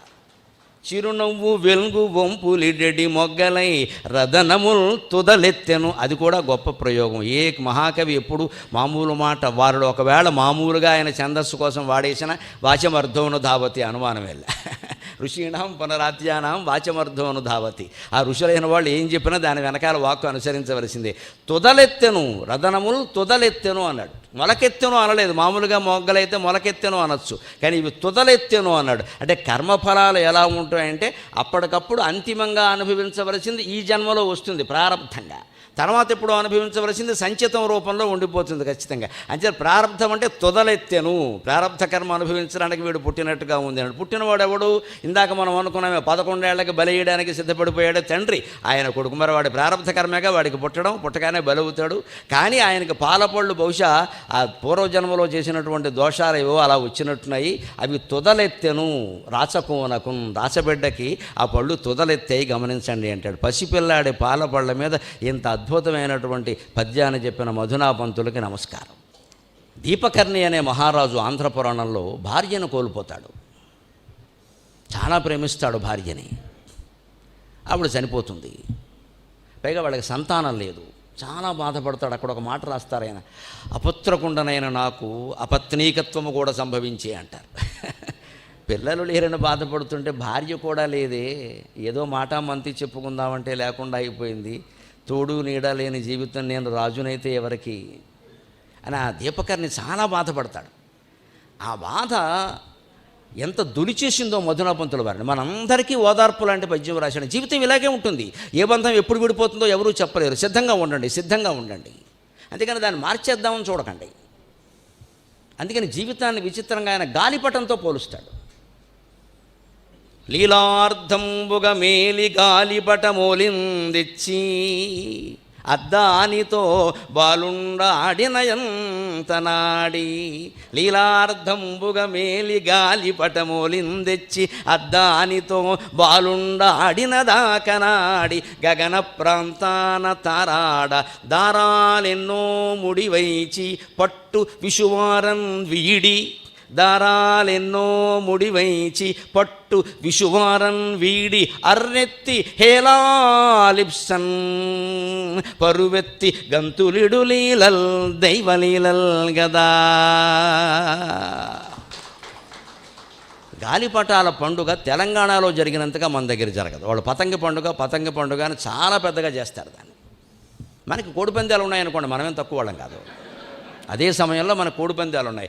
మనకు పందాల్లో ఏమో ఇవి నేల మీద ఎగురుతాయి, అవి గాల్లో ఎగురుతాయి, అంతే తేడా. పతంగాలు గాల్లో ఎగురుతాయి, కోళ్ళు నేల మీద ఎగురుతాయి. ఏదైతే బాగుపడడానికైనా చెడ్డానికైనా ఏదో ఒకటి. మనకి ఇక్కడ కోడి పందాలు జరిగే సమయంలో వాళ్ళు గాలిపటం పందాలు ఆడతారు. హైదరాబాద్లో చూస్తూ ఉంటాం. ఈ బజ్జి ఏదో ఒక రకమైన దారం వచ్చి పక్షులను చంపేస్తుంది. దాని గురించి ఎప్పుడు హెచ్చరికలు నడుస్తాయి. ఆ గాలిపటాన్ని ఎంత పరిశీలించాడో ఈ మహాకవి. కానీ మన జీవితంతో పోల్చాడు. దీపకర్ణి మహారాజు భార్యను కోల్పోవడం కాదయ్యా, ఎంతోమంది ఈ దేశంలో భర్తలను కోల్పోయారా లేదా? వాళ్ళకి ఆ వియోగ దుఃఖం ఉంటుంది కదా. అసలు వియోగ దుఃఖం కంటే ముందు సమాజంలో అవమాన దుఃఖం ఎక్కువ అవుతుంది. ఆవిడ బాధ ఏదో ఆవిడని పండయ్యమ్మను, నువ్వు పనికిరావు, దానికి పనికిరావు, దీనికి పనికిరావు, నానా గొడవ చేసి మొత్తం మీద ఆవిడకి ఈ పోయిన దుఃఖం కంటే ఈ సమాజం బాధ పెట్టే దుఃఖం ఎక్కువైపోతుంది. ఇది కూడా మహిళలు ఎక్కువ మంది ఉన్నారు కాబట్టి చెబుతున్నానమ్మా. ముందు అన్ని కులాల్లోనూ ఈ వితంతువులను ఇబ్బంది పెట్టే నైజం ఒకటి మార్చుకోవాలి. బాగా నైజం ఒకటి మార్చుకోవాలి. వారు ఏ చిహ్నాలు ఉంచాలి, ఏ చిహ్నాలు తీసేయాలి, 10వ రోజు ఏం చేయాలి అనేది వారికి వదిలేయండమ్మా. పెద్దవాళ్ళు వాళ్ళు నిర్ణయించుకోగలరు. మనం పెత్తనాలు చేయక్కర్లేదు అక్కడ. అంచేది వితంతువు కొబ్బరికాయ కొడితే అశుభం. నేను కొన్న 3 ఇళ్ళకి నా తల్లి చేతే కొబ్బరికాయ కొట్టించే నేను సుఖంగా ఉన్నాను. నాకు నా తల్లి దైవం. ఆవిడ సతంతువా వితంతువా నాకు అనవసరం. తల్లి అన్నాక సతంతు ఒక రకంగా, వితంతు ఒక రకంగా ఉండదు. తంతువు సర్వలోకముల ధారణ చేసెడిదమ్మగాదే, తంతువు సర్వలోకముల ధారణ చేసెడిదమ్మగాదే, ఆ తంతువదే స్వయంబుగా వితంతువుగా నెట్టులోను. తంతువు సర్వలోకముల ధారణ చేసెడిదమ్మగాదే, ఆ తంతువదే స్వయంబుగా వితంతువుగా నెట్టులోను. లోకమే చింతగా మారినన్ బ్రతుకు జీవజలమ్ముల నింపునమ్మ. లోకమే చింతగా మారినన్ బ్రతుకు జీవజలమ్ముల నింపునమ్మ. ఈ తంతులు తర్పణములవి తల్లి మనస్సును మార్పజాలునే. ఒకరికి భార్యా వియోగం కలిగినా భర్తృవియోగం కలిగినా వారి బాధ వారిని పడనివ్వాలండి. మనం దాని మీద వ్యాఖ్యానాలు చేయొద్దు. ఇంకా అది కేవలం క్రీడ, అది కేవలం గారడి. పచ్చికాయలు పగిలిపోయి దుఃఖపడుతున్నారు చాలామంది. కుమార్తెలు పోయి కొడుకులు పోయి వారి దుఃఖం సంగతి ఏమిటి? ఈ దుఃఖాలకి సమాధానం చెబుతున్నాడు మహాకవి. మొత్తం లోకాన్ని ఓదార్చేవాడు మహాకవి. అంటే అందుకే కవి దైవంతో సమానం. మొత్తం లోకాలని తీర్చగలిగిన శక్తి దైవానికి ఉంది, తర్వాత కవికి మాత్రమే ఉంది. అంచేత కవిరేవ ప్రజాపతి. లీలార్థంబుగా మేలి గాలిపట మోలిందెచ్చి, ఆడుకోవడానికి సరదాగా ఓ గాలిపటం తీసుకొచ్చి అద్దానితో బాలుండాడినదాకనాడి, చిన్నపిల్లాడు దాంతో ఆడుకున్నంతసేపు బాగానే ఆడుకుంటాడు, పైకి ఎగిరిస్తాడు, మళ్ళీ లాగుతాడు, ఆహా ఆహా అంటాడు, పక్క వాళ్ళతో పోటీ పడతాడు, నా గాలిపటం వెళ్ళినంత పైకి నీది వెళ్ళలేదంటాడు, ఇవన్నీ ఆడుకుంటాడు. కానీ ఇంతట్లోనే వాడి మనస్తత్వం ఎలా మారుతుందో చూడండి. అద్దానితో ఆడినదాకనాడి గగన ప్రాంతానదారాడ, డాబాయికి గాలిపటం ఎగరేస్తూ ఉంటే అది బాగా ఆకాశంలో వినువీధుల్లోకి ఎక్కడో ఇంచుమించు నక్షత్రాల్లోకి వెళ్ళిపోయిందేమో, పాలపంతలోకి వెళ్ళిపోయిందేమో అని అనుమానం వచ్చినప్పుడు కూడా ఈ కింద దారపండు ఎలా పట్టుకుని ఇలా ఇలా ఇలా ఇలా అంటూనే ఉంటాడు దాన్ని. ఇంకా గగన ప్రాంతానదారాడ, దారాలు ఎన్నో ముడి వైచి, ఎక్కడైనా దారం తెగిపోతుందంటే ఇలా పట్టుకుని ఇంకో దారం ముడేస్తాడు. ఈ దారపండ అయిపోతుంది అంటే తమ్ముడినో చెల్లెల్లో పిలిచి దారపండ పట్టుకురా అంటాడు. ఈ చేతిలో ఉన్న దారానికి ఆ దారం ముడేస్తాడు.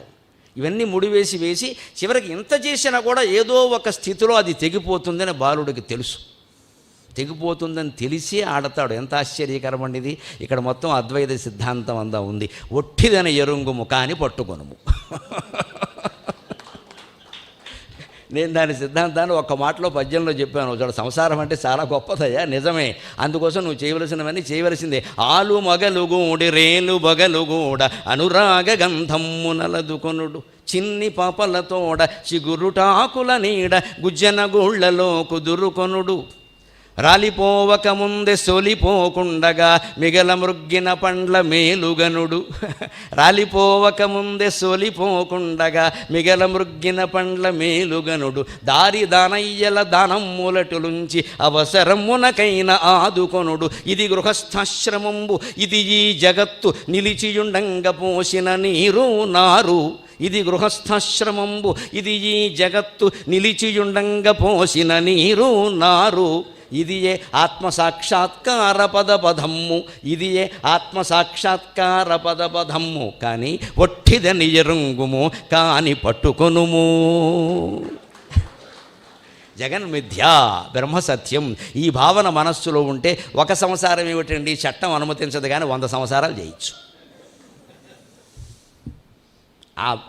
తామరాకు మీద నీటి పొట్లుగా మన బాధ్యతలేవో మనం చేస్తాం, ఎలా పలకరించాలో అలాగే పలకరిస్తాం అంతే. భగవంతుడికి అనేక నామాలు ఉన్నాయి, సహస్రనామాలు ఉన్నాయి, కానీ మొత్తం మీద నిలబడే పేరు ఒకే ఒక్కటి నా దృష్టిలో. జగన్నాటక సూత్రధారి అన్న పేరు సరిపోయినంతగా మరే పేరు సరిపోతాం.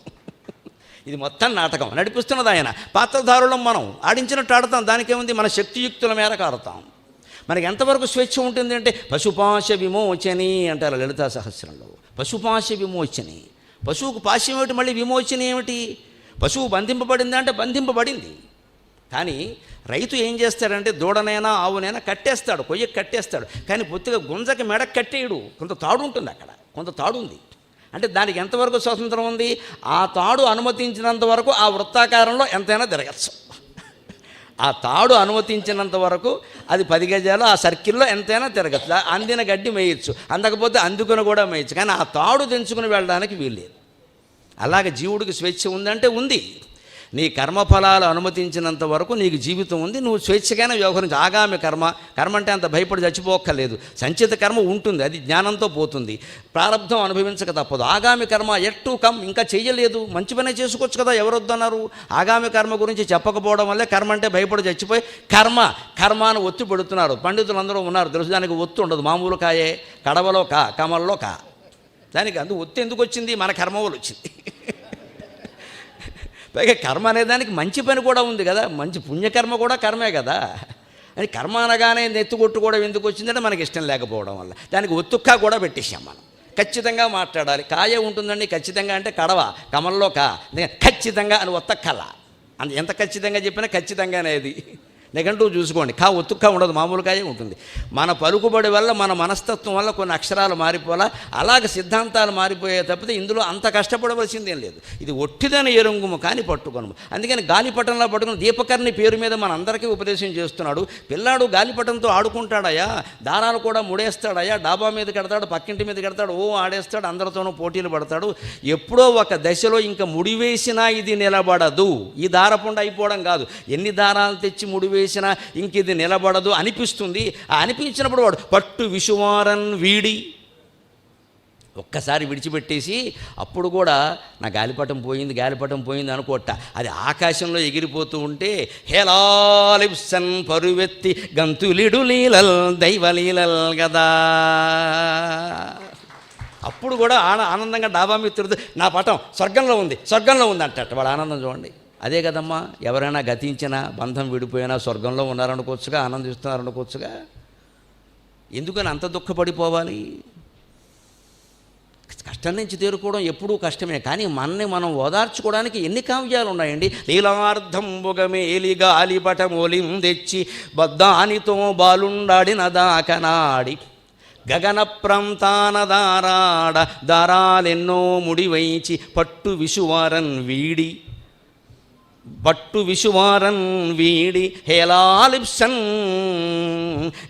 హేలాలిప్సన్ పరువెత్తి గంతులిడు లీలల్ దైవలీలల్ కదా.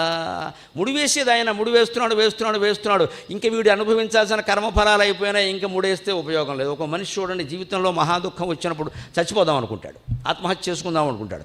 తాడు, ఫ్యాను, సీలింగ్ ఫ్యాన్ ఒకటి ఉండాలిగా, ముఖ్యంగా ఆత్మహత్యక పరికరాల్లో అదొకటి. సీలింగ్ ఫ్యాన్ ఒకటి ఉండాలి. సీలింగ్ ఫ్యానాయ విద్మహే సున్నీ కంఠాయ ధీమహి తన్నో మృత్యు ప్రచోదయాతు. అందుకని సీలింగ్ ఫ్యాన్లు తీసేస్తే సగం ఆత్మహత్యలు తగ్గుతాయి అసలు. అందుకే మా ఇంట్లో టేబుల్ ఫ్యాన్లే ఉంటాయి ఎక్కువ. ఎందుకు వచ్చిన గొడవ, తావుదలుచుకున్నవాడు ఏదో రకంగా చేస్తాడు, దీనివల్ల ఆగడ కదా, కానీ అలాగే ఉంటాయి. ఇంకా ఆ ఆలోచనలు వచ్చినప్పుడు చూడండి, భగవంతుడికి మనలో చాలామందికి అనుభవంలో ఉంటుంటుంది. అనుభవాలు అవసరమని నేను అనగానే ఉండే ఉంటుంది. ఏదో ఒక బంధాన్ని తగిలిస్తారండి, ఆశ్చర్యకరంగా బతకాలనిపిస్తుంది. పోదాం అనుకున్న వాడికి ఏదో ఒక బంధాన్ని తగిలిస్తాడు, కొత్తగా ఉద్యోగం ఇప్పిస్తాడు, లేకపోతే భార్య పోయిందంటే ఏదో మరో పెళ్లి చేస్తాడు, లేకపోతే పిల్లాడు లేరు అని ఏదో చనిపోతే పిల్లాడు పోయాడంటే అనుకోకుండా ఏడో పిల్లాడిని దగ్గర చేస్తాడు, ఏదో చేస్తాడు. మొత్తం మీద లోకం ఎవరో వచ్చి మీ అవసరం చాలా ఉంది అనిపించేలా చేస్తాడు. వీడికి పోవాలనిపించిన వాడు మళ్ళీ బతుకుతాడు. ఇదే ముడియడం అంటే, ఇంకో దారం తెచ్చి ముడియడం అంటే ఇదే.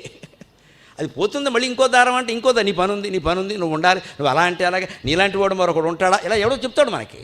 ఇలాంటి వాడు మరొకడు ఉంటాడా? నిజానికి సృష్టిలో ఎవరిలాంటి వాళ్ళు మరొకళ్ళు ఉండరు, అనుమానం వెళ్ళ.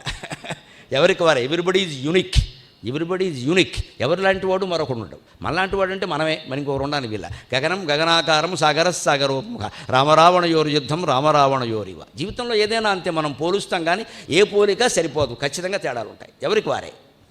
అంటే నీ అవసరం ఉంది కాబట్టి భగవంతుడు నిన్ను ఇక్కడ ఉంచాడు, వెళ్ళిపోవలసిన అవసరం లేదు. ఇది లీల, ఇది గాలిపటం లాంటిది. ఆయన ఏదో ముళ్ళు వేస్తున్నాడు. ఇంకా ఎప్పుడు మానేస్తాడు? వీడు అనుభవించవలసిన కర్మఫలాలన్నీ ఈ యువకుడుగానో యువతగానో లేకపోతే పెద్ద మనిషిగానో పుట్టాడు, వీడికి 60 ఏళ్ళు వచ్చి అయిపోయిందంటే వాడు ఒక్కసారి వదిలేసి దేవుడు ఏం చేస్తాడు? లీల హేలాలిప్సన్ పరికించి పర్వులిడి లీలల్ పర్వులిడి గంతులిడు లీలల్ హేలాలిప్సన్ పరువెత్తి గంతులిడు లీలల్ దైవలీలల్ కదా. ఇవన్నీ నేను చేసిన బొమ్మలే, నేను ఆడిస్తున్నా, నడిపిస్తున్నాను, తానే అవుతున్నాడు కదా అక్కడ. ఖచ్చితంగా అజుడైనా అవ్యయుడైనా ఆయనే ఈ రూపాలు ధరించాడు. బాధ్య బాధకతాం గతక, భాగవతం 7వ స్కంధంలో చెప్పిన మాట ప్రహ్లాద చరిత్రలోనే. బాధ్య బాధకతాం గతక, బాధ్యుడు ఆయనే, బాధకుడు ఆయనే. మీరెందుకు కంగారు పడుతున్నారు అన్నాడు. నేను అనుకోవడం వల్లనే కంగారు పడుతున్నాం, అంతకంటే అలా. దీన్ని మొత్తాన్ని ఒక గాలిపటం పద్యంలో పెట్టి చెప్పినటువంటి మధునాపంతులకి మనం ఎన్ని నమస్కారాలు చేయాలి. అవి ఎట్టి పరిస్థితుల్లోనూ తట్టుకోలేని ఘటన తన కావ్యం తగలబడిపోవడం. కావ్యం ఎవరూ చదవకపోవడం వేరు, దాని మీద ఆరోపణలు రావడం వేరు, ఏవో చర్చలు జరగడం వేరు. కావ్యం తగలబెట్టబడ్డం వేరు. పైగా అది కూడా తనే చెయ్యడం స్వయంగా. ఇది గుణాఢ్యుడి జీవితంలో జరిగింది. గుణాఢ్యుడు ఆంధ్రుడు.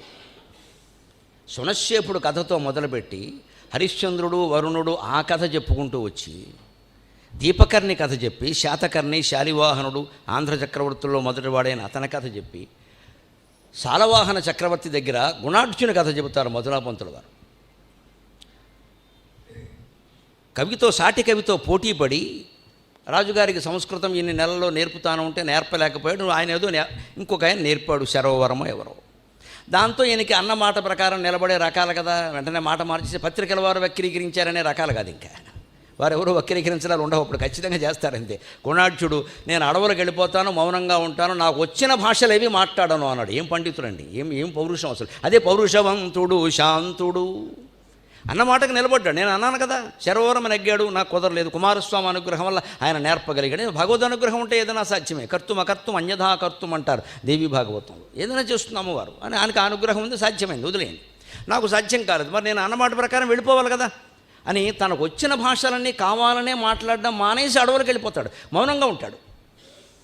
కానీ ఆశ్చర్యకరంగా ఆ మహాకవి యొక్క ధిషణ, ఆ అంతఃకరణ ఆయన ద్వారా బృహత్కథామంజరి అనేటువంటి ఇది అందాలి కదా, దాని ద్వారా మళ్ళీ కథాసరిత్సాగరం పుట్టాలి కదా, దాని ద్వారా మనం ఇప్పటివరకు చదువుకుంటూ చందమామ కథలన్నీ పుట్టాలి కదా. 2000 కథల సాగరం ఎక్కడి నుంచి పుడుతుందండి బృహత్కథామంజరి లేకపోతే? ఆయన అక్కడ ఉన్న పిశాచాల నుంచి, వాటి నుంచి అర్ధరాత్రి 1 గంటకి చెట్ల మీద వాళ్ళని పిశాచాలు మాట్లాడుకుంటుంటే శ్రద్ధగా గ్రహించి పిశాచి భాష నేర్చుకున్నట్ట. అంటే మనిషి పిశాచంలాగా పట్టుకుంటే ఏమైనా చేయగలడో, తిరుగులేదు ఇంకా. అందుకే పిశాచంలా పట్టుకోవడం. మనకి రాక్షసుడు, పిశాచం ఇలాంటి బిరుదులు ఎవరికైనా ఇస్తే కంగారు పడతాం. ఇప్పటికీ నా బిరుదు విషయంలో చాలామంది కంగారు పడతారు. ధారణ బ్రహ్మరాక్షసుడు అని అనగానే కంగారు పడి చాలా కరపత్రాల్లో లేకపోతే ఈ తోరణాలు కట్టే చోటను ధారణ బ్రహ్మ అని ఒకళ్ళు ఏదో రకరకాలుగా మార్చాడు నేను చూసా. ఏం మీరు మార్చినా ధారణ బ్రహ్మరాక్షసుడు అనే స్ఫూర్తి కలగదు, దయచేసి మార్చకండి. నా బిరుదు అది. నాకు మా గురువుగారు రామబ్రహ్మం గారు ఇచ్చిన బిరుదం. 1000 పద్యాలు మాట్లాడకుండా అప్పగిస్తే ఆయన చెప్పాడు. ఆయన ఎంత కష్టపడ్డాము దాని గురించి, నిన్ను ఏమనాలో నాకు తెలియట్లేదే, ధారణా బ్రహ్మరాక్షస అన్నాడంతే ఆయన. అది అక్కడ నుంచి అలా ఉంది. బ్రహ్మరాక్షసునికి పట్టుదల ఎక్కువ. బ్రహ్మరాక్షసుడు అనగానే చెడ్డవాడు అనుకోవద్దు. అముక్త మధ్యలో బ్రహ్మరాక్షసుడు ఉంటాడు, అతను పూర్వజన్మ చాలా గొప్పది. ఎందుకు అయ్యాడో కూడా చెబుతారు అక్కడ. బ్రాహ్మణుడు అయి ఉండి చేయవలసిన పనులు చేయకుండా చేయకూడని పనులు చేస్తే రాక్షసుడు అవుతాడు, బ్రహ్మరాక్షసుడు అవుతాడు. రావణాసురుడు అటువంటి వాడే, హిరణ్యకశ్యపుడు అటువంటి వాడే. అందుకే మీకు వైకుంఠపాళిలో సరిగ్గా 121 గడి చూస్తే బ్రహ్మరాక్షసుడు అర్థం అవుతాడు. 121 మొత్తం 11 121 ఉంటాయి కదా. 115 వైకుంఠం, 117 కైలాసం. ఆ 2 దాటినా ముక్తి రాదు, పొరపాటును కూడా చెప్పగదు. వైకుంఠాదిషు నిత్యత్వమతి భ్రమయేవ మూఢబుద్ధీనాం, శంకరాచార్య మాట ఆత్మవివేకంలో. వైకుంఠాదిషు నిత్యత్వమతి భ్రమయేవ మూఢబుద్ధీనాం అని ఖండించాడు. నువ్వు కైలాసానికి వెళ్ళు, వైకుంఠానికి వెళ్ళి, అది ముక్తి కాదు, అది కూడా ఒక లోకమే. నువ్వు కైలాసానికి వెళ్ళినా నీ బుద్ధి మారకపోతే కాకినాడ బస్టాండ్కి కైలాసానికి తేడా ఏం లేదు. నువ్వు ఇక్కడ బస్టాండ్లో ఉన్నట్టే అక్కడ కూడా ఉంటానంటే అలాగా ఉంటే మన బుద్ధి మార్చుకోవాలి. అక్కడ దేవుడు మారుస్తాడు, అది కూడా పొరపాటు మాట. గర్భగుడిలో 30 ఏళ్ళు అర్చనలు చేసిన మహానుభావుల బుద్ధులు మారకపోవడం చూస్తున్నాం మనం. అంటే దేవుడు ఎవరిని మార్చాడు పనిగట్టుకొని. అనేక విధాలుగా రుజువైపోతుంది. ఇక్కడ ఎంత చౌకబారుగా మాట్లాడుతున్నారో చూస్తున్నాం, ఎన్ని ప్రయోగాలు చేస్తున్నారో చూస్తున్నాం, ఆశ్రయించకూడని వాళ్ళని ఎలా ఆశ్రయిస్తున్నారో చూస్తున్నాం మనం. ఇవన్నీ ఎందుకు వస్తున్నాయండి? మరి ఆ ప్రభావమే ఉంటే మనం అలా అంటే అలాగా. నీ బుద్ధి నువ్వు మార్చుకోవలసిందే, దేవుడు పనిగట్టుకుని మార్చడు. దేవుడు పడిగట్టుకుని పుణ్యం కూడా చేయించడు. నా ఆదత్తే కస్యచిత్ పాపం నచైవ సుకృతం విభు స్వభావస్తు ప్రవర్తతే, భగవద్గీతలో చెప్పినమాట. నేను ఎవడికి పుణ్యకర్మలు చేయమని చెప్పను, ఎవడి పాపాన్ని హరించను, అది కూడా చెప్పాడు. నా ఆదత్తే కస్యచిత్ పాపం నచైవ సుకృతం విభు. నేను చేయమని చెప్పానా? నీ పాపం నేనెందుకు పోగొడతా అన్నాడు. నీ పుణ్యమేనా అంతే. మనం బాధ్యత వహించడం చాలా కష్టంగా ఉంటుంది, ఎవడి మీదైనా వదిలేయడం చాలా తేలిగ్గా ఉంటుంది. అందుకే మనం ఇది బాగా నచ్చుతుంది మనకి. ఆయన భరిస్తాడు, ఆయన భరిస్తాడు, అమ్మో శరణాగతి శరణాగతి బ్రహ్మాండంగా ఉంటుంది. ఇక్కడ దేనికి శరణాగతి? ఆత్మవిశ్వాసం లేకపోవడం. కాకపోతే నిజంగా శరణాగతి అయితే ఏ పని చేయొద్దనండి, అన్నం కూడా తినొద్దని చెప్పండి. అన్నం తినడం మాండే, శుభ్రంగా కాకరకాయ వేయవలసిందే, ఇంకా ఇందులో తీపి బెల్లం వేస్తే బాగుండేది అంటాడు. శరణాగతి ఏమైంది? మినపరొట్టు ఉంటే తేనేదంటాడు. శరణాగతి ఏమైంది? మనకి ఇష్టమైన చోట శరణాగతి ఉండదండి. వదిలేవలసిన చోట మాత్రం దేవుడికి వదిలేసాం. ఏమిటి వదిలేసావు? వదిలేస్తే అన్నీ వదిలేయాలి. మరి ఆ శరణాగతికి స్వయంగా అద్వైతంలో చెప్పేటువంటి ఆత్మభావానికి తేడా అది. శంకరాచార్య శరణాగతిని ఏమీ కాదనం లేదు. నిజంగా శివుడి మీద భారం వదిలేస్తే అహం వదిలేయాలి, నేను అనేదాన్ని వదిలేయాలి. అది వదిలేస్తున్నాము మనం, మాటిమాటికి నేను అంటున్నాం, లోపల పొందుతూనే ఉన్నామే. అది పోతే కానీ మోక్షం రాదు. ఇంకా 121 గడిలో కైలాసం వైకుంఠం కూడా తడిగాక ఒక చిన్న పాము ఉంటుంది, మీరు గమనించండి. ఇంటికి వెళ్ళి పాత వైకుంఠ వాళ్ళు చూడండి, అహంకారం అని ఉంటుంది అక్కడ. ఆ పాము చిన్న పాము, దాని పేరు అహంకారం. అంటే నువ్వు కైలాసానికి వెళ్ళినా వైకుంఠానికి వెళ్ళినా అహంకారం వదలకపోతే మళ్ళీ జన్మెత్తుతావు. పైగా దాని తోక ఎక్కడికి ఉంటుందంటే 121లోంచి 99వ గడిలోకి ఉంటుంది. 99 గడి మీరు చూడండి, రాక్షసుడు బొమ్మ ఉంటుంది అక్కడ, వాడు బ్రహ్మరాక్షసుడు. 99వ గడిలో రాక్షసుడు బొమ్మ ఉంటుంది. అంటే నీకు అహంకారం పోకపోతే నువ్వు విద్యావంతుడివే, బ్రాహ్మణుడివే, బ్రహ్మజ్ఞానివే, కానీ నీకు అహంకారం పోలేదు. బ్రహ్మజ్ఞానిని అనే అహంకారం ఒకటి వచ్చేసింది ఇక్కడ. అందుకని రాక్షసుడే పుట్టాడు. 99లోకి వస్తే ప్రమాదం ఏమిటి? మళ్ళీ 106 ఉంది అరుకాసుడు సమస్య. 99 తర్వాత 106, పొరపాటు 106లోకి వెడితే మళ్ళీ 1లోకి వస్తాడు. డాయ్ డాయ్ డాయ్ 1వ నెంబర్లోకి వస్తాడు కోతిలోకి. అంటే మళ్ళీ ఆట మొదలవుతోంది. అంచేది ఈ ఆట ఇది వైకుంఠపాళి. పాళి అంటే పందెం అండి అచ్చ తెలుగులో. పాళి అంటే పందెం. వైకుంఠపాళి అంటే వైకుంఠానికి వెళ్ళడం కోసం వేసే పందెం. ఆ పందెంలో గెలవాలి అంటే అహంకారాన్ని గెలవాలి. అందుకని బ్రహ్మరాక్షసుడు అంటారు. అలాగా పైశాచీ భాషని బ్రహ్మరాక్షసుల్లా ఉండి పట్టుకున్నాడు ఈయన. లేకపోతే ఏమిటి, పక్షులు మాట్లాడుకోవడం ఏమిటి, పిశాచాలు మాట్లాడుకోవడం, ఆ భాష గ్రహించి కావ్యం రాయడం ఏమిటి? ఆ కావ్యాన్ని హాలమహారాజు గాథాసప్తశతి రాసిన మహానుభావుడు కదా, చాలా సున్నితమైన భావాలు గ్రహించారండి. గాథాసప్తశతి హాలుడు సామాన్యుడు కాదు. ఇక్కడ చాలా సున్నితమైనటువంటి భావాలు గాథల్లో ప్రాకృతంలో ప్రకటించాడు. అంత సున్నితంగా ఎవడో మాట్లాడలేదు ఇక్కడ. కత్తి పోట్లకు గంట్లకు గంట్లు బడిన కత్తి పోట్లకు గంట్లకు గంట్లు బడి కత్తి పోట్లకు పోట్లకు గంట్లు బడిన గంట్లు బడుచు ఎగుడు దిగుడైన మగని పేరెదను రేల రెడ్డి కోడలు హాయి నిద్రింపలేదు, రెడ్డి కోడలు హాయి నిద్రింపలేదు, కాని ఊరెల్లా హాయిగా కన్నుమోయో. గాథని హాలుడు రాసిన గాథ అండి ఇది. ప్రాకృత గాథకి తెలుగు అనువాదం. అప్పట్లో ఊళ్ళల్లో ఈ వాచ్మెన్ అంటారే, కాపలా వాళ్ళు ఉండేవారు. తలారి అంటారు కదా, ఆముక్త మస్జిద్లో కూడా వాళ్ళ గురించి చెబుతారు. తలారీలు ఉండేవారు, ఊళ్ళో కాపలా కాసేవారు. రెడ్డి యువకులు ఉండేవారు అక్కడ. రెడ్డి యువకులు, ఎందుకంటే రెడ్లు అందరూ మున్సబులుగా ఉన్నారు. మీరు గమనించండి, బ్రాహ్మణులు కరణాలుగా ఉన్నారు, రెడ్లు మున్సబులుగా ఉన్నారు. మున్సిపల్ అంటే గ్రామాధికారి కదా, అందుకని రెడ్డి అనే మాట ఎక్కడి నుంచి వచ్చింది? రట్టడి, రట్టు, ఇంటి గుట్టు రట్టు చేయడం అంటారు. రట్టు అడి, రేవు అడి రేవడి అంటే రట్టు అడి రట్టడి అంటే రట్టు మీద కూర్చుని గ్రామాల్లో తీర్పులు చెప్పేవాడు. రట్టడి రట్టడి రడ్డి రెడ్డి అయింది, అది వ్యవహారం. అందుకని రెడ్లు మున్సిపల్గా ఉన్నారు. అంతేకాదు ఆ రెడ్డి యువకులే అందరూ మున్సిపల్గా ఉండలేరు కదా. వాళ్ళ అబ్బాయిలు, వాళ్ళ బంధువుల అబ్బాయిలు ఊళ్ళో కాపలా వాళ్ళుగా ఉండేవారు. కత్తి పట్టుకుని కర్రలు పట్టుకుని ఊళ్ళో ఎక్కడ దొంగతనాలు జరగకుండా కాసేవారు. అందులో ఒక రెడ్డి యువకుడు తెల్లవారులు కాపలా కాసి పాపం 5ంటికి వచ్చేవాట. కొత్తగా పెళ్ళయిందండి కోడలు, ఆవిడ సరదా ఆవిడకు ఉంటుంది, ఈ కుర్రాడు కూడా ఉంటుంది కదా. అప్పుడు వచ్చి నాకు నిద్ర వస్తుందని పడుకునేవాట. పడుకుంటే ఈ అమ్మాయి పాపం అతని వక్షస్థలం మీద తలపెట్టుకుని పడుకునేది. అదో గొప్ప భంగిమ కదా, అనుభవిస్తే తెలుస్తుంది. అందుకని అమ్మయ్య ఒక్కరైనా నవ్వారు, సంతోషం, రసజ్ఞ చచ్చిపోలేదు.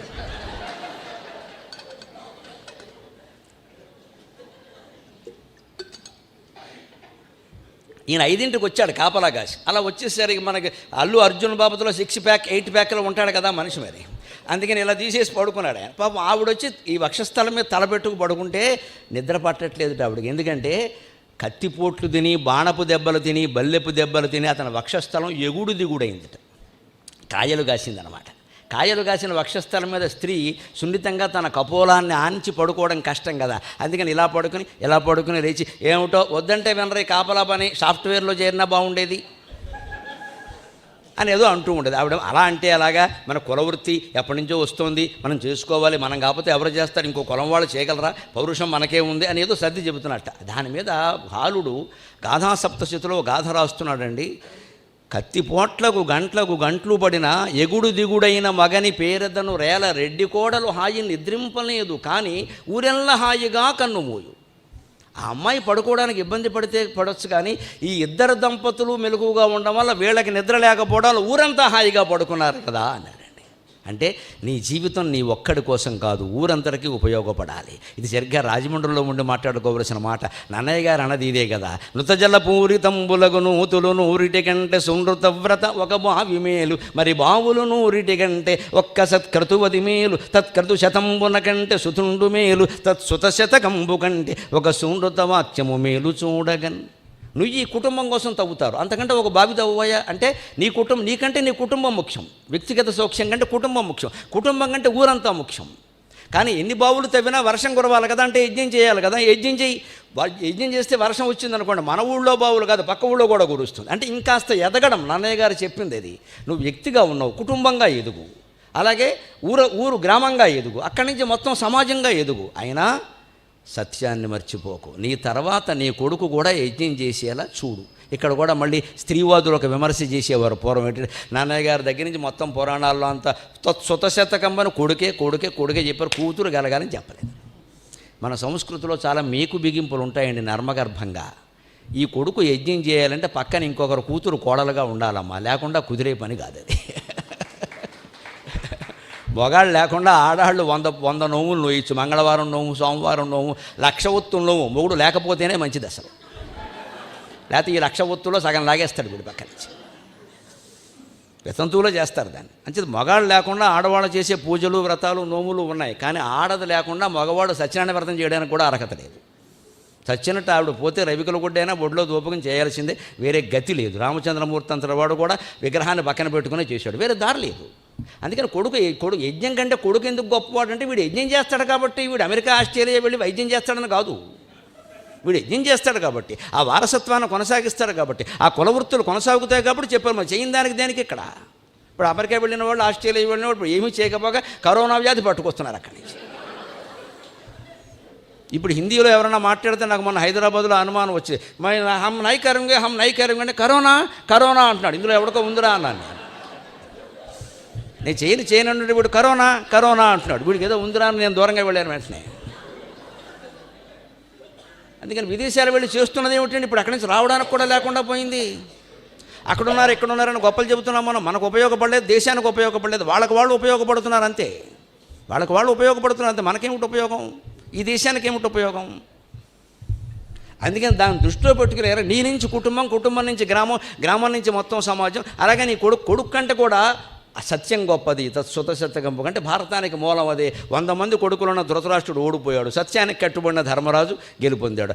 ఆ కథని, ఆ మొత్తం భారత సూత్రాన్ని అంతటినీ ఆది పర్వంలో శకుంతలోపాఖ్యానంలో ఈమిడించినటువంటి నన్నయ్యకి నమస్కారం చేసుకోవాలి మనం. రాజమండ్రిలో పుట్టినది మొత్తం భారత సారాంశం ఇది. 100 మంది కొడుకులు ఉన్నవాడు ఓడిపోతాడు చూసుకోండి. ముందు స్టోరీ అంతా అదే, రాబోయే కథ. సత్యానికి నిలబడినవాడు గెలుస్తాడు. అంచేది వ్యక్తి వికాసం నుంచి వ్యవస్థ పరంగా, సమాజపరంగా, విశ్వపరంగా ఎదగడమే కదా అద్వైతమైన జ్ఞానమైన. అలా ఎదగాలి కదా ఖచ్చితంగా. అలా ఎదగాల్సిన వాడు ఇలా ఒదిగిపోవడం ఏమిటి? అందుకని ఆయన ఎదిగి ఎదిగి ఎదిగి అక్కడికి వెళ్ళి పిశాచాల భాష కూడా నేర్చుకుని కావ్యం రాస్తే, ఇంత అందమైనటువంటి పద్యాలు రాసినటువంటి ప్రాకృత కవి హాలుడు భాషలో ఏదైనా కావ్యం పంపిస్తే చూడొద్దా? పక్కన ఉండేవాళ్ళు అలా ఉంటారండి. పూర్వం రాజస్థానాలు అలాగే ఉండేవి, ఇవాళ రాజకీయాలు అలాగే ఉంటాయి. ఆ పక్కన కూడా ఓ శాసనసభ్యుడికో మంత్రి గారికో ఒకడు చేరతాడు. ఆయనకి సన్మాన పత్రాలు రాయడం తప్పితే ఇంకేం తెలియదు. ఆయన ఎప్పుడు పద్యాలు రాయరా. ఆ సన్మాన పత్రాలు ఆయన చేరతాడు. పక్క నుంచి ఎవడు పండితుడో ఈయన చెబుతూ ఉంటాడు, వీళ్ళ కర్మ కాలిపోయి. ఈయన మాట ఆయన వింటూ ఉంటాడు. ఈయన అడుగుతూ ఉంటాడు, ఏమంటే ఊళ్ళో మంచి కవి ఎవరంటే మా బామ్మరిది ఉన్నాయని పిలవండి అంటాడు వాడు. ఎందుకంటే సన్మానం కాబట్టి. రాజకీయాలు అప్పుడు అలాగే ఉన్నాయి, ఇప్పుడు ఇలాగే ఉన్నాయి. అందుకని ప్రాకృత గాథా సప్తశతి రాసిన హాలుడి దగ్గర ఎవరు చేరారో తెలియదు. కానీ పిశాచాల్లో భాష అట, అదేమో కావ్యం అట, తీసి బారేయండి అన్నాడు. వెంటనే ఆయన తిప్పి పంపాడు. ఆయనకు ఒళ్ళు మండిపోయింది. నిజంగా ఒక కవికి కలిగిన బాధని ఆయన ఎంత అద్భుతమైనటువంటి రసంలో చెప్పాడో చూడండి. కరుణరసం మనకి కళ్ళు చిప్పిల్లిపోయేలాగా. సౌజన్యం వను మేకతోలుమై ఆచ్ఛాదించుకొన్నట్టి ఈ రాజులు కారు బెబ్బులు. సౌజన్యం వను మేకతోలుమై ఆచ్ఛాదించుకొన్నట్టి ఈ రాజులు కారు బెబ్బులు.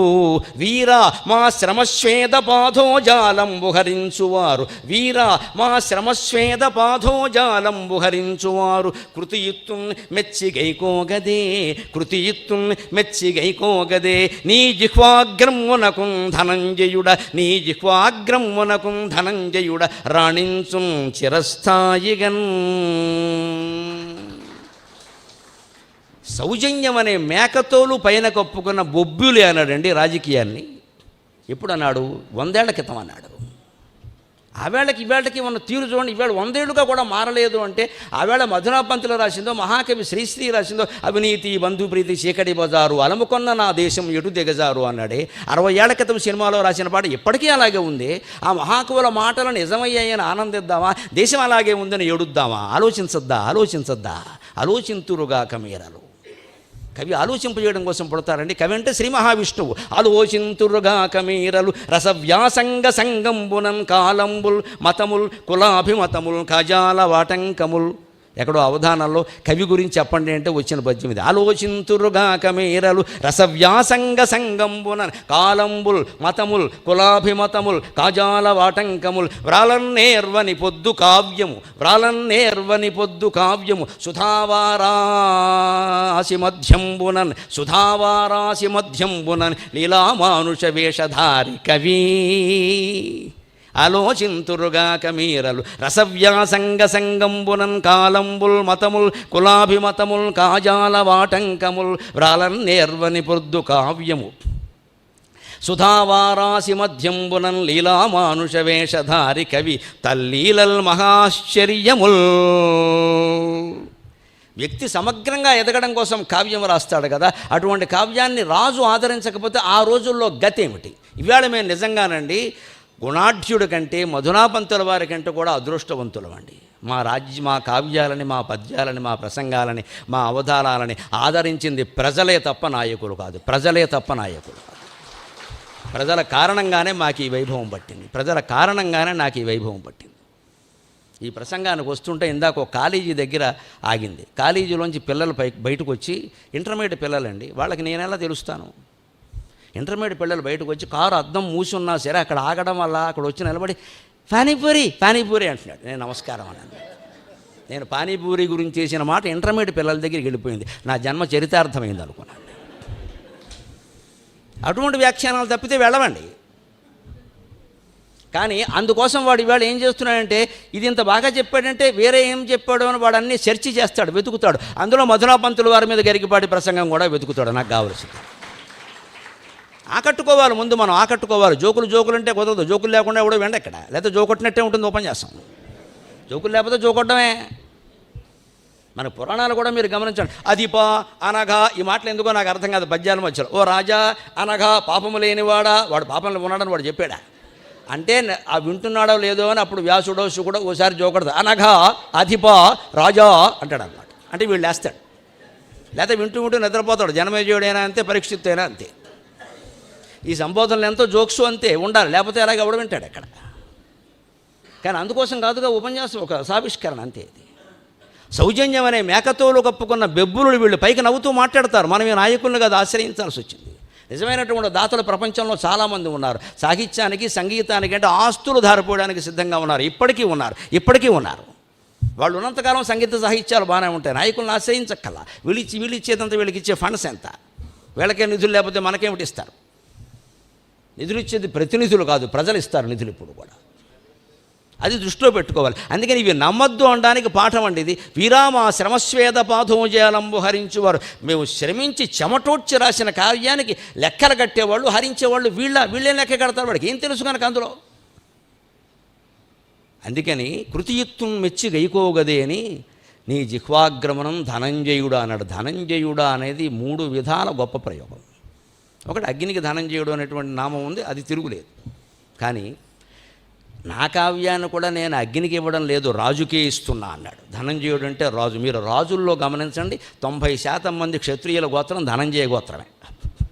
ఇప్పటికీ రాజుల్లో మీరు గోదావరి జిల్లాలో రాజుల గోత్రాల్లో ధనంజయ గోత్రం చాలా ప్రసిద్ధం. గుళ్ళో చెప్పంటే ధనంజయ గోత్రం చెబుతారు. అంటే ధనంజయ శబ్దం క్షత్రియ పర్యాయ పదం. రెండోది అర్జునుడికి ధనంజయుడు అని పేరుంది. అర్జున ఫల్గుణ పార్థ కిరీటి శ్వేతవాహనక విభత్సో విజయ కృష్ణస్థ విజసాచి ధనంజయక. అర్జునుని శరణవేడావు కదా, ఆశ్రయించావు కదా ఖాండవ దహనం కోసం. మరి ఆ అర్జునుడు నీకు నచ్చాడు కదా, నీకు ధనంజయుడు అని పేరుందయా, ఆయనకి ధనంజయుడి పేరుంది. ఏకనామీ సదాప్రియ అని బహుశా ఆయన్ని ఆశ్రయించుంటావు నువ్వు. నీ పేరు ఆయనకుంది కదా, నేను కాల్ చేస్తుంటే నువ్వు తోడుపడరా అబ్బాయిని. అటువంటి నిన్ను తోడుపడమని నేను అడుగుతున్నానయా, అందుకని కాదంటావా అని ఒకటి.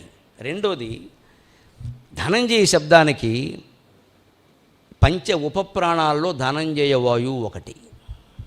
నాగ కూర్మ కృకర దేవదత్త ధనంజయాలంటారు.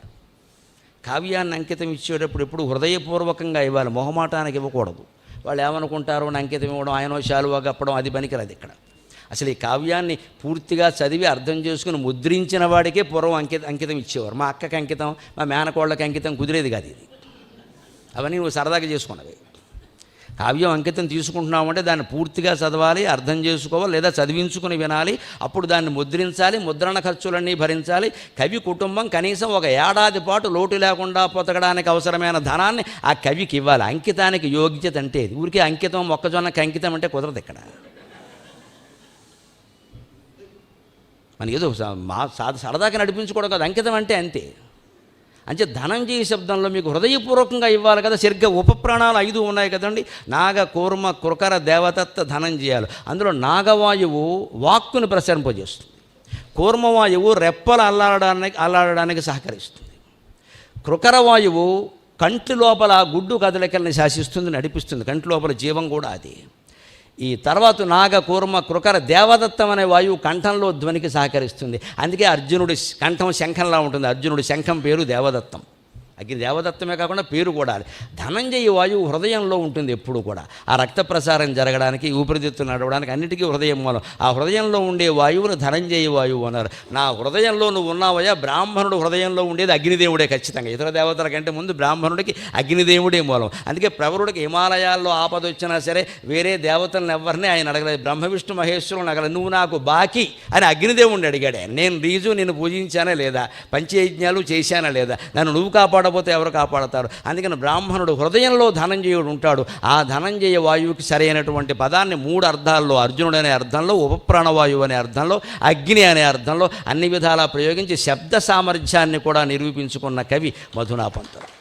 వాగర్ధావివ సంపృక్తౌ వాగర్ధ ప్రతిపత్తయే జగతః పితరౌ వందే పార్వతీ పరమేశ్వరవు. సరైనటువంటి అర్థాన్ని చెప్పడానికి అవసరమైన శబ్దం ఉపయోగించకపోతే నిర్వీర్యం అయిపోతుంది. కవిత జనంలోకి వెళ్ళదు. ఇప్పుడు చాలామంది మాటలు లేదా చాలామంది శబ్దాలు రాసినప్పటికీ, మహాకావ్యాలు రాసినప్పటికీ వెళ్ళకపోవడానికి కారణం ఏంటంటే అభివ్యక్తి సరిగ్గా ఉండదు. ఎక్స్ప్రెషన్ అంటారు ఇంగ్లీష్లో. ఆ ఎక్స్ప్రెషన్ నీకు అర్థమైతే సరిపోలేదు, ఎదుటివాడికి కూడా అర్థం కావాలి. అప్పుడే కదా వాడు స్పందించేది. అందుకనే ధనంజయుడు ఒక మాట అంటున్నాడు. సరిగ్గా నాయకులు ఎలా ఉంటారో అలా చెబుతున్నాడు. చూడండి, నీకు ఎందుకని ఇవ్వాలి ఈ రాజులకు అంకితం అని. మీసల తేనిజల్ విసపు మెచ్చులు అచ్చముగాని కౌగిళులు మోసపు కానుకల్ మొగము ముందరి నవ్వులు వల్కబోసి విశ్వాస కృతజ్ఞత హృదయ భావుకతల్ దిగద్రోసి విశ్వాస కృతజ్ఞత హృదయ భావుకతల్ దిగదోసి జీవితోల్లాసమునందుచున్న నృపుల కవిత కళను ధరించుటల్. రాజకీయం అప్పటి నుంచి ఇప్పటికీ ఒకలాగే ఉంది. అప్పుడు రాజులు ఇంకా నయం, ఎందుకంటే వాళ్ళ వంశపరంపర విధానం అనేది వాళ్ళకి శాస్త్రం పెట్టిన పద్ధతి. ఇప్పుడు అది లేకుండా ప్రజాస్వామ్యం పేరు మీద కూడా వంశపరంపరే నడుస్తుంది. మీరు గమనించండి. కనీసం ఇదివరకు కొంచెం ప్రాంతీయ పార్టీలు అంటే ఏదో ఒక ప్రాంతానికి పార్టీ అనేవారు, లేదు ఒక కులం పార్టీలేనాయి, ఇంకా తగ్గి ఒక కుటుంబం పార్టీలేనాయి, ఇంకా తగ్గి ఒక వ్యక్తి పార్టీ అవుతుంది. ఆ స్థాయికి వెళ్ళిపోకుండా ప్రజలు చైతన్యవంతులు కావాలి అంటే రాజకీయాన్ని విమర్శించాలి. ఆ విమర్శలు వాళ్ళ గరికిపాటి కొత్తగా చేయట్లేదమ్మా. మధునాపంతులు వారు చేసిన పనే నేను చేస్తున్నా. ఆయన కొంచెం సున్నితంగా చేయొచ్చు, నాకు కొంచెం సున్న ఎక్కువ, అందుకని ఘాటుగా చేయొచ్చు, అంతే. ఏదైనా ఒకటే పని. కవి అన్నవాడు ఎవడు విమర్శలు చేయకుండా ఉండడు, అసలు సాధ్యం కాదు అది.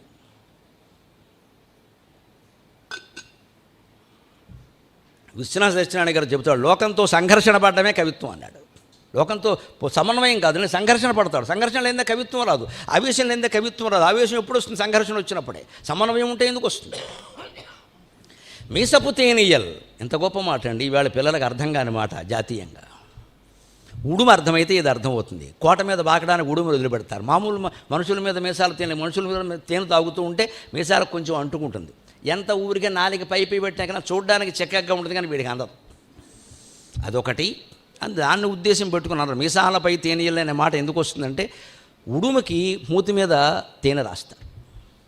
దానికి ఏమనిపిస్తుంది, అది జంతువు, అంతకంటే బుద్ధి దానికి లేదు మూలాన్ని అది నాలికలా పెట్టుకుని అందుతుందేమో అన్న భ్రమతో ముందుకు పాకుతుంది. అంటే ముందుకు ఎందుకు పాకుతుంది అంటే దాని మూతి మీదే ఉందన్న విషయం దానికి తెలియదు.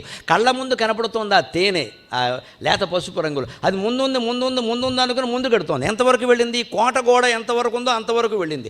ఇంకా వెళ్ళే అవకాశం లేదు కాబట్టి ఆ గోడ పట్టుకుని అంటుంది. అది మనిషి వాడేసుకున్నాడు ఆ లక్షణాన్ని. ఎంత మనిషి తెలివైనవాడు, ఎంత తెలివైనవాడు. అది ఉడుము పట్టు.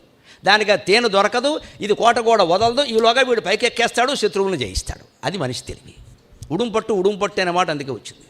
ఉడుముకి మీసాల మీద తేనె రాసేవారు.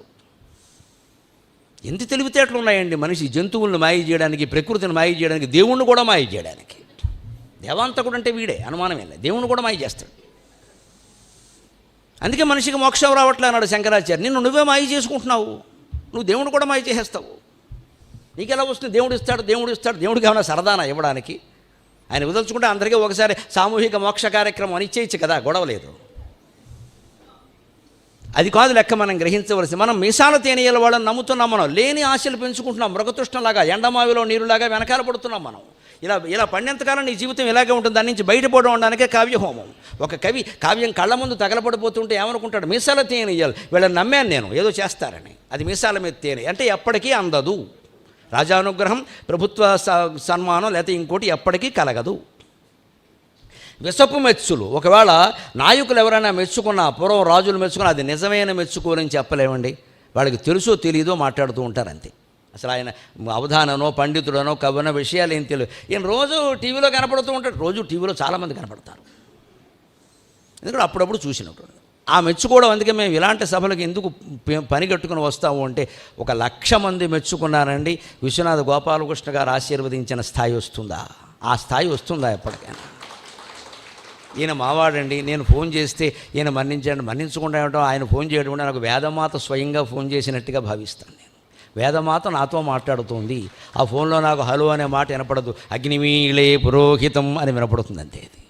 అంతే, అది మనం పాటించాలంతే. ఇది 1,00,000 మంది మెచ్చుకోవచ్చు. అటువంటి వాళ్ళు మెచ్చుకునే ధోరణి వస్తుందా? మన జీవితంలో ఎంత ఆశీర్వచనం అది.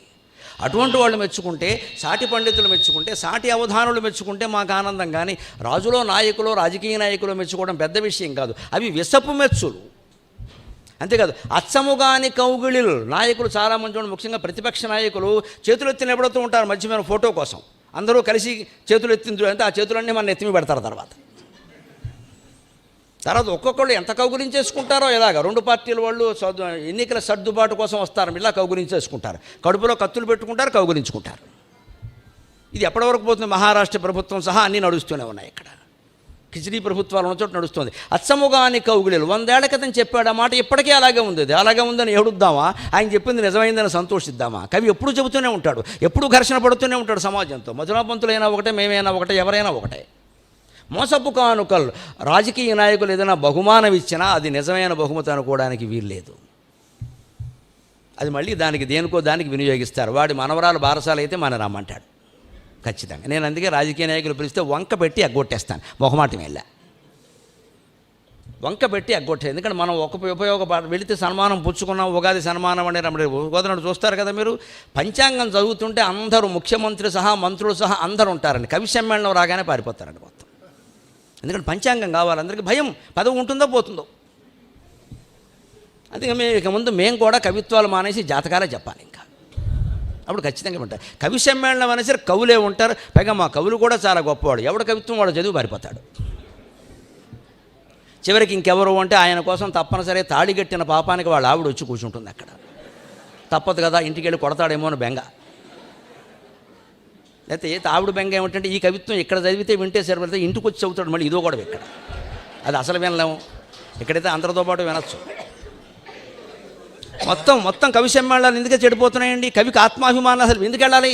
నేను 4-5 ఏళ్ళైంది ఉగాది కవి సమ్మేళనానికి నేను రాను. ముఖ్యమంత్రి కూర్చుంటే వస్తాను. నేను స్పష్టంగా చెప్పాను, మొహమాటం లేకుండా వేదిక ముఖంగా చెప్తున్నా. ముఖ్యమంత్రి కూర్చొని నా కవిత్వం వింటే నేను చెబుతా. నేను ఏమైనా అనొచ్చు, వినాల్సిందే. పిలిస్తే పిలవలేకపోతే మానేయండి. ఏమిటి వీళ్ళు 1000-116 ఇస్తే ఏమిటి, మనకి ఇవ్వకపోతే ఏమిటి? ఎక్కడ ఎందుకు వెళ్ళాలి మనం పిలిస్తే? నన్ను ఇంతవరకు పిలవలేదు, నువ్వు అదృష్టవంతుడు, మాట్లాడక, నీ కవిత్వం నువ్వు రాసుకో. పిలవలేదంటే నేను అంత అదృష్టవంతుడు లేడు. ఎందుకు వెళ్ళేం చేయాలి ఇక్కడ? ఇదే మోసపు కానుకలు. వాళ్ళు ఇచ్చే కానుకలు కూడా మనకేం పనికిరావండి. ప్రజలిచ్చినటువంటి చూపించే అభిమానం ముందు, ప్రజలిచ్చిన ధనంతో మనం కట్టుకున్న ఇల్లు ముందు, ప్రజల ధనంతో మనం ఏర్పాటు చేసుకున్న జీవితం ముందు ప్రభుత్వాలు ఏమిస్తాయండి ఎవరికైనా? అది మధురాపంతులు చెబుతున్నమాట. మోసపు కానుకలు. మగము ముందరి నవ్వులు వల్కపోసి. ఊరికే మొహం మీద నవ్వుతారు. తర్వాత ఇందుకు దండం పెట్టాను కానీ ఈయన ఎవరంటాడు వెనక్కి తిరిగి. చచ్చిపోతాం మనం ఇక్కడ నిలువున. దండం పెట్టేసి పక్కకి తిరిగి ఈయనెవరో అంటే వాడేదో చెబుతాడు, వాడికి తెలిసింది. నిన్న రాత్రి రైల్లో ఘట్టం చెబుతానండి. ప్రత్యక్షం అయితే బాగుంటుంది, ప్రత్యక్షం అయితే బాగా ఎక్కుతుంది. నిన్న గౌతమిలో నేను వస్తుంటే నాకు 29వ నెంబర్ బెర్త్ వచ్చింది, సైడ్ లోయర్. దాంతో ఇబ్బంది ఏమిటంటే 2 కలుస్తాయి సీట్లు, కొంచెం నడుము నొప్పడుతుంది. పర్వాలేదు, నాకేం ఇబ్బంది లేదు. కానీ సరే ఏదైనా వస్తే మంచిది కదా అనుకున్నాను. అటెండర్ వచ్చాడు, వాడు గుర్తుపట్టి దండం పెట్టాడు. సరే మంచిదిరా, కాస్త టీసీ గారికి చెప్పరా, ఏదైనా లోపల ఏదైనా ఉంటే చూడమని అన్న. టీసీ వచ్చాడు. అక్కడ చాలామంది అప్పటికే నా దగ్గర చేరారు, ఫోటోలు అంటున్నారు, మాట్లాడుతున్నారు. వాళ్ళందరికీ తెలుసు. ఈయన మీరు ఎవరంటే మీ పేరేమిటి అన్నాడు. నేనేం మాట్లాడకుండా గరికిపాటి నరసింహరావు అన్నాను. వెంటనే ఈ పక్కన ఉన్నవాడు దెబ్బలాడుతుంది ఆయనతో. ఆయన మీకు తెలియదా, ఆయన పేరు అడుగుతారా, మమ్మల్ని ఎవరో అడగలేదు. ఇది వీరాభిమానం అంటే ఇది ఆడవాళ్ళు కాబట్టి వీరాభిమానం కాదు, చీరాభిమానం అనాలి. మళ్ళీ ప్యాంట్ అభిమానం వేరుగా ఉంటుంది. అందుకే నేను ఆవిడ, అమ్మ ఊరుకోమ్మా, నీకు తెలిస్తే అందరికీ తెలవాలని లేదు కదా ఆయన టీవీ చూడడం, యూట్యూబ్ చూడడం దానికేముంది, అదృష్టవంతుడు. వదిలే ఆయన పని ఆయన చేశాడు అని చెప్పి నేను నా పేరు ఏదండి చెప్పి ఆధార్ కార్డు కూడా చూపించా. ఆయన ఒకసారి వీళ్ళందరూ దండాలు పెడుతుంటే ఎగాదిగా చూశాడు. తర్వాత మళ్ళీ వచ్చి వెనక్కి వచ్చాడండి. ప్రభావం చూడండి అలా వచ్చి, ఏమంటే మీకు ఏం కావాలి, ఆ లోపల లోయర్ అడిగారు కదా, ఇస్తాను కూర్చోండి అన్నాడు. ఎందుకంటే ఏదో మొత్తం మీద గొప్పవాడనే విషయం తెలిసింది, నేను ఎవరో ఆయనకు తెలియదు. రోజు టీవీలో కనపడతారని తెలిసింది. వాళ్ళు ఏదో చెబుతున్నారు, రామాయణం భారతం అవి చెప్తారేమిటి, అలాగా అన్నాడు. తర్వాత విచిత్రంగానండి ఒక అరగంటకి నాకు బెర్త్ ఇచ్చాడు. తర్వాత వచ్చి ఎదురుగా కూర్చున్నాడు. మా అమ్మాయికి 26 ఏళ్ళు అండి, పెళ్ళి అవ్వట్లేదండి, భరణి నక్షత్రం. నమస్తే.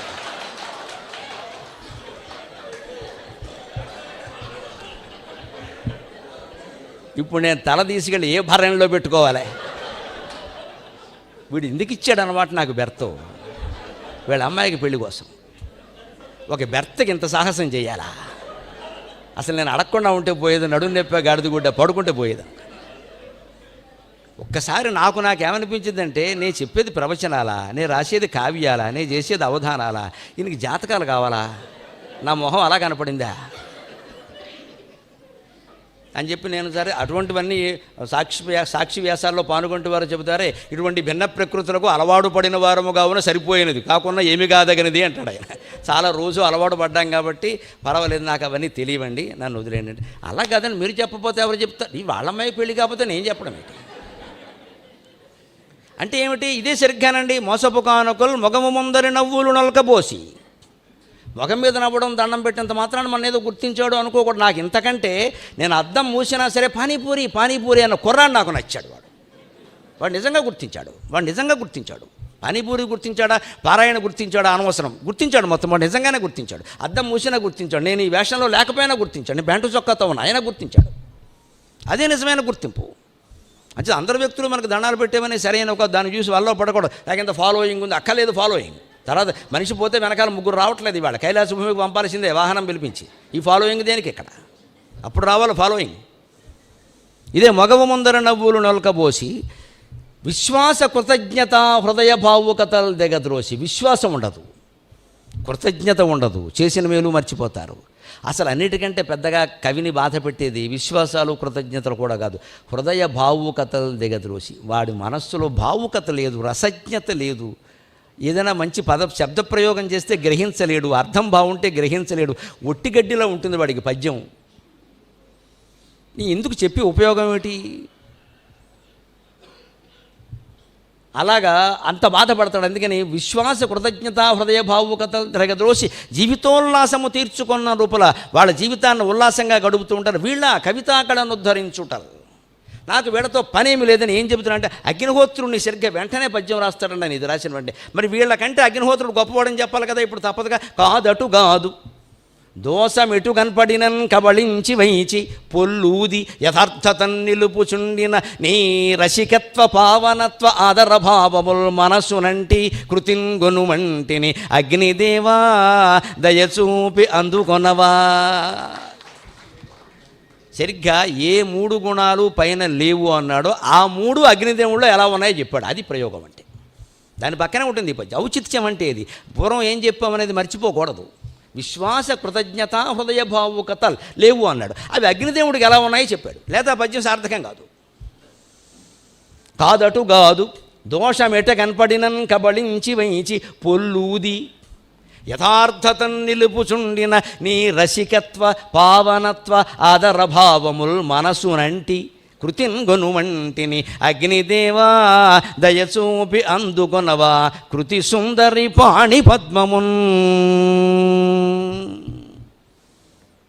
అటువంటి వాళ్ళు నాకు అక్కర్లేదయ్యా. కాదు అటు కాదు. ఆ ప్రయోగం ఎలా ఉంటుంది అంటే, బహుశా నా అంచనా ఒక కవిగా చెబుతున్న అనుభవంతో, ఈ కాదటు కాదు అనే పద్యం ఆయనకి ఏ రాత్రి 10ంటికో పడుకోబోయే ముందు ఆ ముందు పద్యం రాసిన వెంటనే తోచుంటుంది, లేకపోతే తోచదు. ఎందుకంటే దానికి కనెక్షన్ ఇది.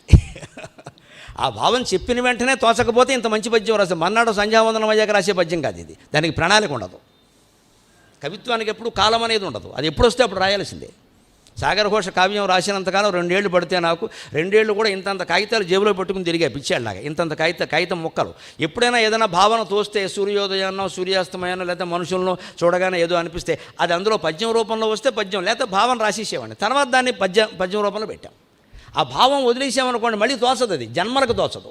అయ్యో పోయింది పోయింది పోయింది, ఆస్తులు పోతే సంపాదించుకుంటాం, ఆ అభివ్యక్తి పోతే సంపాదించుకోలేమండి. కవికి అదే ముఖ్యం, అభివ్యక్తి పోతే కష్టం. అందుకని ఆయన ఈ కాదొట్టు కాదు ఎప్పుడు ఆ పద్యం అయిన వెంటనే అర్ధరాత్రులు అపరాత్రులు తెలియదు, కానీ వెంటనే రాసి ఉంటాడు. ఈ పద్యం రాయకుండా మాత్రం పడుకోలేడు. కాదటు కాదు. మరి అగ్నిహోత్రుడు ఎందుకు ఇస్తున్నాను అంటే, దోషమెటకన్పడినన్ కబళించి వైచి. కవి బాధ్యత సమాజంలో ఉండే దోషాలు చెప్పాలి, ప్రవచనకర్త బాధ్యత సమాజంలో ఉండే దోషాలు చెప్పాలి. మనకెందుకని వదిలేయకూడదు, చెప్పాలి, మన బాధ్యత అది. ఏమైనా సరే వైరాగ్యం మాకు లేకపోతే ఎవడుకుంటుందండి, ఏం చేస్తారు? వైరాగ్యం ఉన్నవాళ్ళం, భక్తి జ్ఞాన వైరాగ్యం మూర్తి భవించిన వాళ్ళం. మాకేమిటి, మాకు లేక ఏముంటుంది, ఉన్నది ఒక్క ప్రాణం, పోతే పోనే, ఏమిటి అందులో పెద్ద పోయేది? మనం ధైర్యంగా మాట్లాడడం లేదా, మనం సత్యం చెప్పేమో లేదా, మనం అసత్యం చెప్పలేదే, ఎవడో ఏదో అనుకోనేవాడు అనుకోవడం కోసమే మాట్లాడాం. మీరు చేసే వ్యాఖ్యానాలు కొందరికి తెలుస్తున్నాయండి అంటే it is the purpose of the thing అని చెప్పాను. తెలవడం కోసమే నేను మాట్లాడా, చెప్పుకోపో. తెలవకపోతే నేను ఎందుకు మాట్లాడడం? తెలవడం కోసమే మాట్లాడడం. మారితే మారమని లేకపోతే ఊరుకోమను, ఏం చేస్తారో చేసుకోమను. ఏమీ చేయలేదు ఇంతవరకు, 61 ఏళ్ళు నేను బతుకుండమే నాకు ఆశ్చర్యంగా ఉంది. ఏం పర్వాలా, ధైర్యంగా ఉండండి. ఏమీ లేదు, అటువంటి వాడిని ఎప్పుడు వెనకాల అమ్మవారి ఛత్రం వేసి కాపాడుతుందండి, సందేహంలా. సత్యం సత్యం, వివేకానందుడు మాట, సత్యము పవిత్రత నిర్భయత్వం ఉన్నవాడికి ప్రపంచం తల వంచాల్సిందే, ప్రపంచానికి వాడు తల వంచడు. మనం సత్యానికి కట్టుబడి ఉన్నాం, మనం పవిత్రమైన జీవనమే గడుపుతున్నాం, నిర్భయంగా ఉన్నాం. ఏం చేయలేడు, మనం మాట్లాడాల్సిందే. ఇంకెవరు మాట్లాడతారు? ఒక ప్రవచనకర్త కూడా వైరాగ్యం జ్ఞానంతో మాట్లాడకపోతే ఇంకెవరు మాట్లాడతారు? ఎవరికి పదవులు కావాలి, ఎవరి పీఠాలు కావాలి, మాకేం అక్కర్లేదు. కోరిక లేనివాడు, భయం లేనివాడు మాత్రమే హాయిగా మాట్లాడతాడు, హాయిగా జీవనం సాగిస్తాడు. మాకు ఆ కోరికలు తీర్చడానికి, భయాన్ని పోగొట్టడానికి అమ్మవారు ఉంది. భయాత్రాతుం దాతుం సకలమపి వాంఛా సమధికం శరణ్యే లోకానాం తవకి శరణావేవ నిపుణు. అన్ని భయాలు పోగొట్టడానికి, కావలసిన కోరికలన్నీ తీర్చడానికి మా ఇంట్లో మా అమ్మవారు ఉంది సార్, ఇంకెవరిని అడగాల్సిన పని లేదు. అవును, అడుగుతాం అవసరమైతే, ఏం పర్వాలా. ఆ ధైర్యం ఉండాలంతే. ఆ ధైర్యం మధునాపంతులకు ఉంది కాబట్టి ఇన్ని మాటలు రాశాడు ఆయన. కాదటు కాదు, దోషం ఎటకన్పడినన్ కబళించి వేసి. అగ్నిదేవుడి యొక్క లక్షణం ఇది. వెంటనే కాల్చేస్తాడు, క్షణం ఆలోచించడు. పైగా పల్చడి పదార్థాలు, తేలిగ్గా ఉండే పదార్థాలు అగ్నిలో తేలిగ్గా పడిపోతాయి. అందుకని వెంటనే కాల్చేస్తాడు. ఇనువును కూడా వదిలిపెట్టాడు, మొత్తం వంగి సాగదీసేలా కాల్చిపారేస్తాడు. ఇనువులో ఉండే దోషాలు కరిగిస్తాడు. బంగారంలో ఉండే దోషాలు పోవడానికి అగ్ని కారణం కాదా? అగ్ని శుద్ధం కాదా బంగారం? లేదా దోషాలు ఉండవా? అందుకని అక్కడ బంగారం నుంచి ఇనుము వరకు ఎటకనపడిననే మాట అందుకే వాడారు. బంగారం నుంచి ఇనుము వరకు పెద్ద చిన్న లేదు, ఇంకా అందులో ఏ దోషం కనపడినా కవి చెబుతాడు, కబళించి వేస్తాడు అగ్నిదేవుడు. ఆ లక్షణం నాయకుడికో రాజకీయంలో ఎలా ఉంటుందండి? దోషాలు కావాలని సవరిస్తాడు. ఎందుకంటే వాడు మనవాడు వాడు ఎన్నికల్లో గెలుస్తాడు కాబట్టి వాడు ఎటువంటి వాడైనా పర్వాలేదు, వాడు గెలిచేవాడే టిక్కెట్, గెలిచేవాడికి టిక్కెట్. ఎంత దౌర్భాగ్యం దేశంలో! గెలిచేవాడికి టిక్కెట్ట, ధర్మాత్ముడికి టిక్కెట్ట. ఎవడు గెలుస్తాడో వాటికి టిక్కెట్ నిర్భయంగా హాయిగా చెబుతున్నారు. గెలవకపోతే కుదరదండి ఏం చెబుతున్నారు ఖచ్చితంగా. అంటే ఎలాగోళ్ళ గెలవమని చెప్పడమే కదా. సరిగ్గా నరసింహ శతకంలో శేషప్ప చెబుతాడు ఇక్కడ, పసరంబు పంజయిన పశుల కాపరి తప్పు, ప్రజలు దుర్జనులైన ప్రభువు తప్పు అన్నాడు. ప్రజలు దుర్జనులైతే ప్రభువు తప్పు అన్నాడు. 300 ఏళ్ల క్రితం చెప్పాడు శేషప్ప. ఆ పాటు ధైర్యం లేకపోతే ఎలాగా? వాళ్ళని ఏమి ఛేదించేశారా, ఉరి తీసేశారా? తీసుకోమనండి, ఎవరికి కావాలి?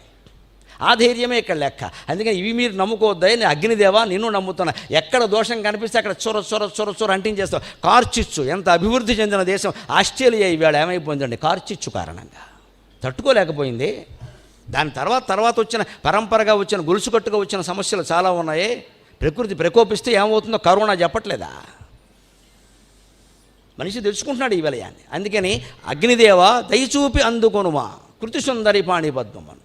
నీ పావనత్వ రసికత్వ పావనత్వ ఆదరభావములు. అక్కడ విశ్వాసం లేదు, కృతజ్ఞత లేదు, హృదయ భావకత లేదు. ఆ హృదయ భావకత నీకుంది, అందుకే రసికత్వ. ఆ విశ్వాసం నీకుంది, అందుకే పావనత్వ. ఆ కృతజ్ఞత నీకుంది, ఆదరభావం. ఆ మూడింటికి 3 సరిగ్గా రాసి వాళ్ళ దగ్గర ఏవి లేవు అనుకున్నానో అవి నీ దగ్గర ఉన్నాయా. అందుకని కృతి సుందరి పాణిపద్మం. ఇక్కడ ఒక వైదికమైన మాట ఏమిటంటే నాకు తోస్తున్నది, సరిగ్గా కృతి సుందరి కావ్యకృతిని, కావ్యకన్యని మామూలు పెళ్ళయ్యే అమ్మాయితో పోలుస్తారు సహజంగా. అంకితం తీసుకున్నాయని అల్లుడు అంటారు, మా కావ్యకన్య మా అమ్మాయి అంటారు, అదంతా మామూలే. కావ్యకన్యని అగ్నిదేవుడికి ఇచ్చి పెళ్లి చేద్దామని చూస్తున్నాడు కదా ఆయన.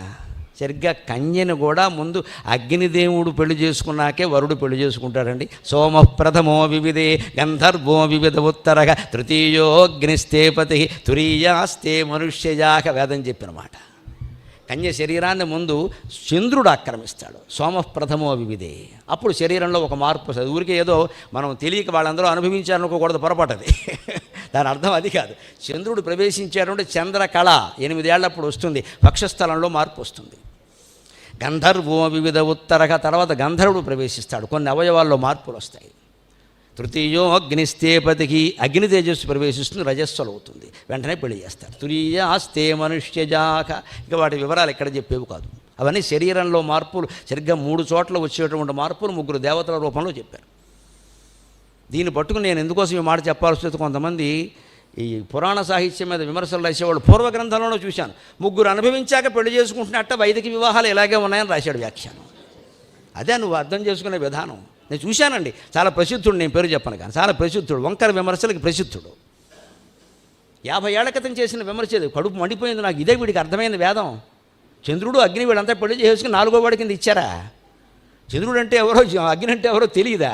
3 రకాల తేజస్సులు, కళలు అమ్మాయిలో ప్రవేశిస్తాయి. ఇప్పుడు మాటలో చెప్పనా, పెళ్లి కళ వచ్చేసిందే బాల, అదే మరి అక్కడ ఆ కళ అప్పుడే వస్తుంది. అప్పుడు ఇంక పెళ్లి చేయాలని తండ్రికి లెక్కది. దాని ఉద్దేశాన్ని అక్కడ చెప్పారు, అంతేగాని ఇది కాదు కదా. అలాగా అగ్ని చేసుకుంటాడు కాబట్టి కృతి స్వీకృతి కృతి గొందుమా అన్నాడు ఆయన. ధనంజయ అగ్నిదేవా దయజూపి అందుకొన మా కృతి సుందరి పాణిపద్మమున్.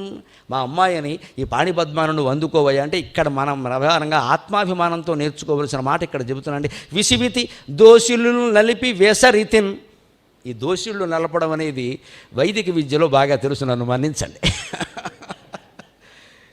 కాస్త ఎవరైనా శ్రావణ మాసంలో సంభావన ఎక్కువ ఇస్తారంటే ఏమిటి వాడు ఏం చెబుతాడు, ఇలా కొంచెం చేపడం ఇలాగ. వాడి దగ్గరికి వెళ్ళి, రాజు దగ్గర, నాయకుల దగ్గరికి వెళ్ళి ఇలా అనడం అంటే కాస్త ఏదో పారేయమని అర్థం, అంతే కదా. సరిగ్గా ఆ ప్రయోగం సరిగ్గా. అందుకని విసివితి దోషుళ్ళు నలిపి వేసరీతిని, ఇలా ఊరికే ఈ నాయకుల దగ్గర చేరి దోషుళ్ళు నలిపి వేసరిలా. ఈ పద్యాలు ఇంత ఖచ్చితంగా రసస్ఫోరకంగా ఎందుకు వచ్చాయంటే మధునాపంతుల రత్నపాంచాలిక విషయంలో ఈ దుఃఖాన్ని అనుభవించారు, అందుకే వచ్చింది అది. రత్నపాంచాలిక నాటకం విషయంలో ఈ దుఃఖాన్ని అనుభవించారు. మన సమీప సంస్థానంలోనే జరిగింది ఆ ఇబ్బంది. పెద్దలు సాక్షులు. అందుకని తెలుసు అందరికీ. ఆయన పడ్డాడు. కావ్యాన్ని కాదనడం వేరు, అవమానించడం వేరండి. మీకు ఇష్టం లేకపోతే చదవకండి. మీకు నీకేం తెలుసు అని మాట్లాడితే ఇంకా చదవకుండానే అది అనుభవించాడు. అందుకే ఇంత ఇదిగా వచ్చే పద్యాలు. విసివితి దోషులను నలిపి వేసరితిని. ఆ పీఠాధీశుడు, ఈ సంస్థానాధీశుడు దగ్గరికి వెళ్ళి వారు కొలువు ఉండాలి, ఆస్థానకవి, ఆస్థాన పండితులను నలిపి విసిగిపోయారు. ఆయనకి అది ఇష్టం ఉండదు. అది ఆయన వెళ్ళేవాడు కాదు. పండితులు పిలిస్తే వెళ్ళేవాడు, నాయకులు పిలిస్తే వెళ్ళేవాడు. అలాగని రాజుల పట్ల ఆయనకేం ద్వేషమేం లేదు ప్రత్యేకం. ఆ స్వతహా పోతన గారిలాగా ఒక ఆత్మాభిమానం. నేను పల్లిపాలెంలో ఉన్నాను, నాకేదో ఉండే ఇల్లుంది, నా పొలం ఏదో నాకుంది, చాలు, ఇంకేం అక్కల. రాజమండ్రిలో ఉద్యోగం ఉంది, చాలు, ఇంకెంతకంటే ఏం అక్కల. నేను ఇంకా ఏదో ప్రభుత్వ పదవుల కోసం దానికోసం ఎప్పుడు పాకులాడుంటే జ్ఞానపీఠం చాలామంది కంటే ఉందే మధునాపంతులకు రావాల్సిన మాట, చాలామంది కంటే ముందు రావాల్సిన మాట. నేను ఎందుకే ఎప్పుడు పుట్టపర్తి నారాయణాచార్యులు గారి గురించి, మధునాపంతుల వారి గురించి మాట్లాడినా, గుంటూరు శేషేంద్ర శర్మ గురించి మాట్లాడినా జ్ఞానపీఠం జారిపోయిన మహానుభావుడు అని ఒక విశేషణం వాడతాను ఖచ్చితంగా. మనం అందరూ అనుకోవాలి మహానుభావులకి రావట్లేదు, దానికి ఏవేవో కావాలి, అవన్నీ వీళ్ళకి నచ్చవు. ఈ కాకాల పడ్డాలు కుదరవు అక్కడ. అందుకని దోషులను నలిపి వేశారు. మునినయ్యు నేటికిన్ విషమున కాసపడ్డ పెను వీరిడినై, మునినయ్యు నేటికిన్ విషమున కాసపడ్డ పెను వీరిడినై, ఇక బాస చేసేదన్ కొసరుచు నీ శిఖారసనకున్ కవితాఘృతధార చూరగా నొసగెద, నీ శిఖారసనకున్ కవితాఘృతధార చూరగా నొసగెద, బ్రహ్మవర్చసమునొందెద పొందెద ఆత్మనిర్వృతిన్. ఇది కవికి ఉండాల్సిన ఆత్మాభిమానం, ఇది ప్రవచనకర్తకు ఉండాల్సిన ఆత్మాభిమానం. ఎవడో సన్మానం చేయడం, ఎవడో పొగడడం, ఎవడో వ్యతిరేకించడం, ఎవడో మళ్ళీ కార్యక్రమానికి పిలవకపోవడం మనకు అనవసరమైన విషయం. వారి కార్యక్రమానికి పిలవను అంటే నేను ఒకటే అంట, దట్స్ వాట్ ఐ వాంట్ అంట. నా కోపం వస్తే ఇంగ్లీష్ వస్తుంది. నేను కోరుకునేది అది, నువ్వు పిలవక. నేను ఇదే చెబుతా. నీకు ఇష్టమైతే పిల్లలేతమ్మా అని నా మాటలు ఇష్టపడేవాడు చాలామంది ఉన్నారు. నిన్ను బతిమాలాల్సిన పని నాకేముంది ఇక్కడ. నేను నిజమే చెబుతా, నీకు ఇష్టమైతే పిల్లలేతమ్మా అని. అయినా ఆశ్చర్యం ఏంటంటే రోజుకు నేను ఒప్పుకునే కార్యక్రమం ఒకటి ఉంటే కాదనేవి 10 ఉంటున్నాయండి. భగవద్ అనుగ్రహానికి ఇంతకంటే ఉదాహరణ అక్కల. దయచేసి ధైర్యంగా ఉండండి, ఆత్మాభిమానంతో ఉండండి. అలా వాళ్ళని వెళ్ళి పట్టకపోతే మనకు ప్రోగ్రాంలు ఉండవు, ఏం అక్కల, ఈ కర్మ అక్కర్లేదు. హాయిగా మనం మధురాపంతుల్లా బతకచ్చు.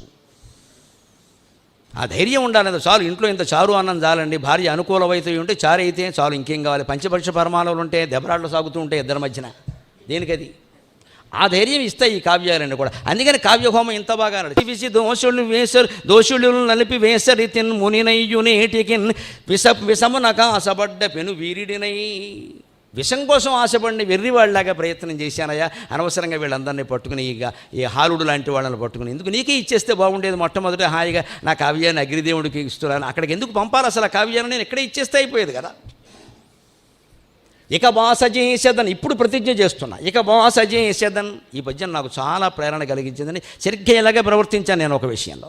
ఇక బాసజేసేదన్ కొసరుసు నీ శిఖారసనకున్, నీ శిఖారసనకున్ కృతి కవితాకృత ధార చురగా నొసగద బ్రహ్మవర్చసమునుందెద పొందెదన ఆత్మనిర్వృతిన్. నీ శిఖానే, నీ అగ్నిశిఖ అనే నాలుకకి నా కవితా ఘృతాన్ని, కవిత్వం అనే నెయ్యి ఎటువంటిదండి? పచ్చిపాలు, అది కాస్తే ఒక సంస్కారం. కాచిన పాలు, కాచిన పాలకి తోడు పెడితే రెండో సంస్కారం. ఆ తోడుబెట్టిన పాలని పెరుగైన తర్వాత చిలికితే మూడో సంస్కారం. ఆ చిలికితే వచ్చేది వెన్న, అది నాలుగో సంస్కారం. ఆ వెన్నని కాచితే వచ్చేది నెయ్యి, అది 5వ 6వ సంస్కారం. దాన్ని మాత్రమే యజ్ఞంలో వినియోగిస్తారు. దాన్ని మాత్రం, అంటే నీ జీవితాన్ని మొత్తం యజ్ఞం చేయి. పచ్చిపాలు అంటే తల్లిదండ్రులతో ఉండే అనుబంధం. కాచడం అంటే బ్రహ్మచర్యం, అది కొంచెం సగబెట్టినట్టే ఉంటుంది. మరి అన్నిటికీ తట్టుకోవాలి. వేద విద్య నేర్చుకోవడం, పూర్వం వైదిక విద్య నేర్పడం, బ్రహ్మచర్యం చాలా కష్టంగా ఉండేది. భారతంలో గౌతమ మహర్షి శిష్యుడు ఉంటాడు, ఆశ్చర్యంగా ఉంటుంది. ఆ కథ ఎన్నిసార్లు చదువుకున్నాను నేను. ఆయనకి 40 ఏళ్ళు ఎన్నో వచ్చాడు, తెలియదుట. ఒకసారి కట్టెల మోపును సమిధులు అన్నీ పట్టుకుని వస్తున్నట్ట అడవి నుంచి. ఆ మోపు అక్కడ చెమట పట్టేసి పాపం భారమై మోపు కింద పడేసేట. ఆ కట్టెల మోపులో ఒక వెంట్రుక కనపడిందిట, అది తెల్ల వెంట్రుక. ఆ తెల్ల వెంట్రుక చూశాక ఆ విద్యార్థికి అర్థమైంది, నా జుట్టు తెల్లబడిపోయిందా, ఇంతవరకు నేను విద్యాభ్యాసం చేశానా అని. ఆశ్చర్యకరంగా లేదమ్మా? ఎందుకు మనం విద్యా వ్యవస్థలో వెనకబడ్డాము? ఆ రోజుల్లో విద్యార్థులు, బ్రహ్మచారులు అద్దం వాడేవారు కాదు, అద్దం చూసేవారు కాదు. అద్దం చూడడం అపరాధం. బ్రహ్మచారులు అద్దం చూడకూడదు, విద్యార్థులు అద్దం చూడకూడదు. ఈవేళ అద్దమే ఉంటుంది, ఇంకేముండదు. చదువు ఎందుకు వస్తుంది? అతనికి అర్థం లేదు. అందుకని ఎప్పుడు తన జుట్టు తాను చూసుకోవాలి. రోజు స్నానాలు.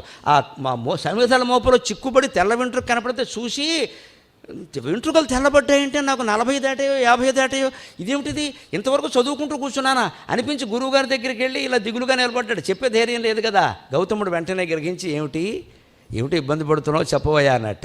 వెంట్రుక తెల్లబడిందండి, నాకు ఎంత వయస్సు అంటే, పర్వాలేదు, నీ కోసం నేను కన్యని సిద్ధం చేశాను, నీకు వివాహం ఖాయం అన్నాడు.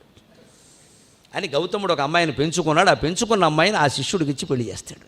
నువ్వు ఎంత విద్యావంతుడివో నాకు తెలుసు, నీతో కాపురం చేస్తే ఆ అమ్మాయి సుఖపడుతుందయ్యా, అందుకోసం అవసరమైన అమ్మాయిని నేను మునికన్యని పెంచుకున్నాను, ఆ కన్యని నీకు ఇస్తాను, నీ కష్టం నాకు తెలుసు అంటే, గురువును నమ్ముకున్నంత తీవ్ర సాధన చేస్తే మన గురువు అక్షరంగా లౌకిక జీవితం, పారలౌకిక జీవితం రెండూ ఇస్తాడు అనడానికి సందేహం ఏదైనా ఉందా?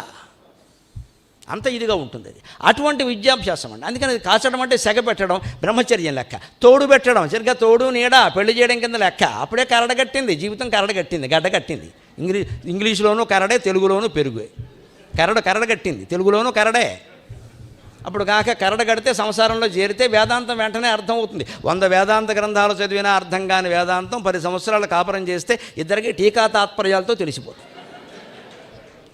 ఇద్దరూ కనుక ఉద్యోగాలు చేస్తే 5 ఏళ్ళు ముందే తెలుస్తుంది. అది బోనస్.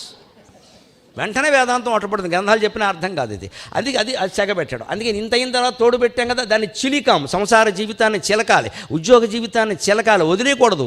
కవ్వం తీసేస్తే వెన్న రాదండి, కవ్వం అలాగే ఉంచాలి. అడుక్కెళ్ళకూడదు, కొండ పగిలిపోతుంది. చిలకడం చాలా గొప్ప విద్య అది. అడుక్కెళ్ళకూడదు, కొండ పగిలిపోతుంది.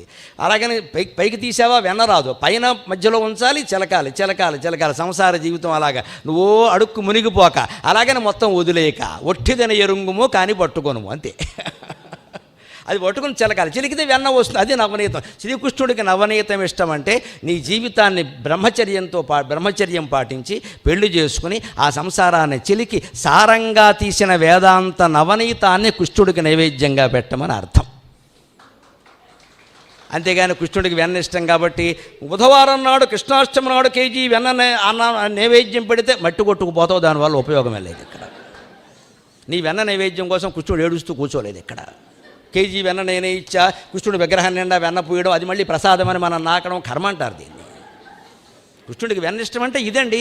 ఆ వెన్న కాచితే నెయ్యి అవుతుంది, ఆ వెన్న కాచితే నెయ్యి అవుతుంది. అంటే నీ జీవితాన్ని బ్రహ్మచర్యంతో, గార్హస్థ్యాశ్రమంతో, వానప్రశ్రంతో కాచి తోడుబెట్టి చిలికి అంతా చేశాక మిగిలిన సారం ఉందే నవనీతం. నవనీతం అంటే కొత్తగా తీయబడింది, ఎప్పటికప్పుడు కొత్తగా నువ్వు గ్రహించినటువంటి జ్ఞానం ఉంది. దాన్ని ఆజ్యం చేసి అగ్నిలో వేశాం. ఇంద్రాయ స్వాహ ఇంద్రాయదన్నవమా, అగ్నయే స్వాహ అగ్నాయేదన్నవమా అంటే అలా నువ్వు దేవతలకు అర్పిస్తే నీ జీవితాన్ని అప్పుడు సార్థకమైనట్టు లెక్క. అందుకని నేను అగ్నిదేవుడికి ఇస్తున్నా అన్నాడు. ఇక నుంచి నీకే ఇస్తానయ్యా ఖచ్చితంగా. కవితారస ఘృత బ్రహ్మ నిర్వృతిని చెందేదా యోగి నిర్వృత మానసోహి గురిరిత్యేషా మనీషా మమ అంటారు శంకరాచార్య మనీషా పంచకంలో. ఆ నిర్వృత మానసం అంటే నివృత్త వేరు, నిర్వృత వేరు. ఇక్కడ మధురాపంతుల వారు నిర్వృత ప్రయోగం చేశారు, నివృత్త అనలేదు. నివర్తించుకోవడం, వెనక్కి వెళ్ళిపోవడం నివృత్తి. నిర్వృత అంటే కాదు, పర్పస్ ఈజ్ చేరవడం, అనుకున్నవన్నీ అయ్యాయి. సంపూర్ణ కామ అంటారు. శైల సంపూర్ణ కామోపి అంటాడు కాళిదాసు కుమార సంభవంలో. సంపూర్ణ కామ అంటే కోరికలు రెండు రకాలుగా తీరుతాయి. ఒకటి తీర్చుకోవడం వల్ల తీరుతాయి, రెండోది నాకు అక్కర్లేదు అనుకోవడం వల్ల కూడా తీరుతాయి. ఇది నాకు అక్కర్లేదు అంటే ఆ కోరిక తీరిపోయినట్టే కదండి.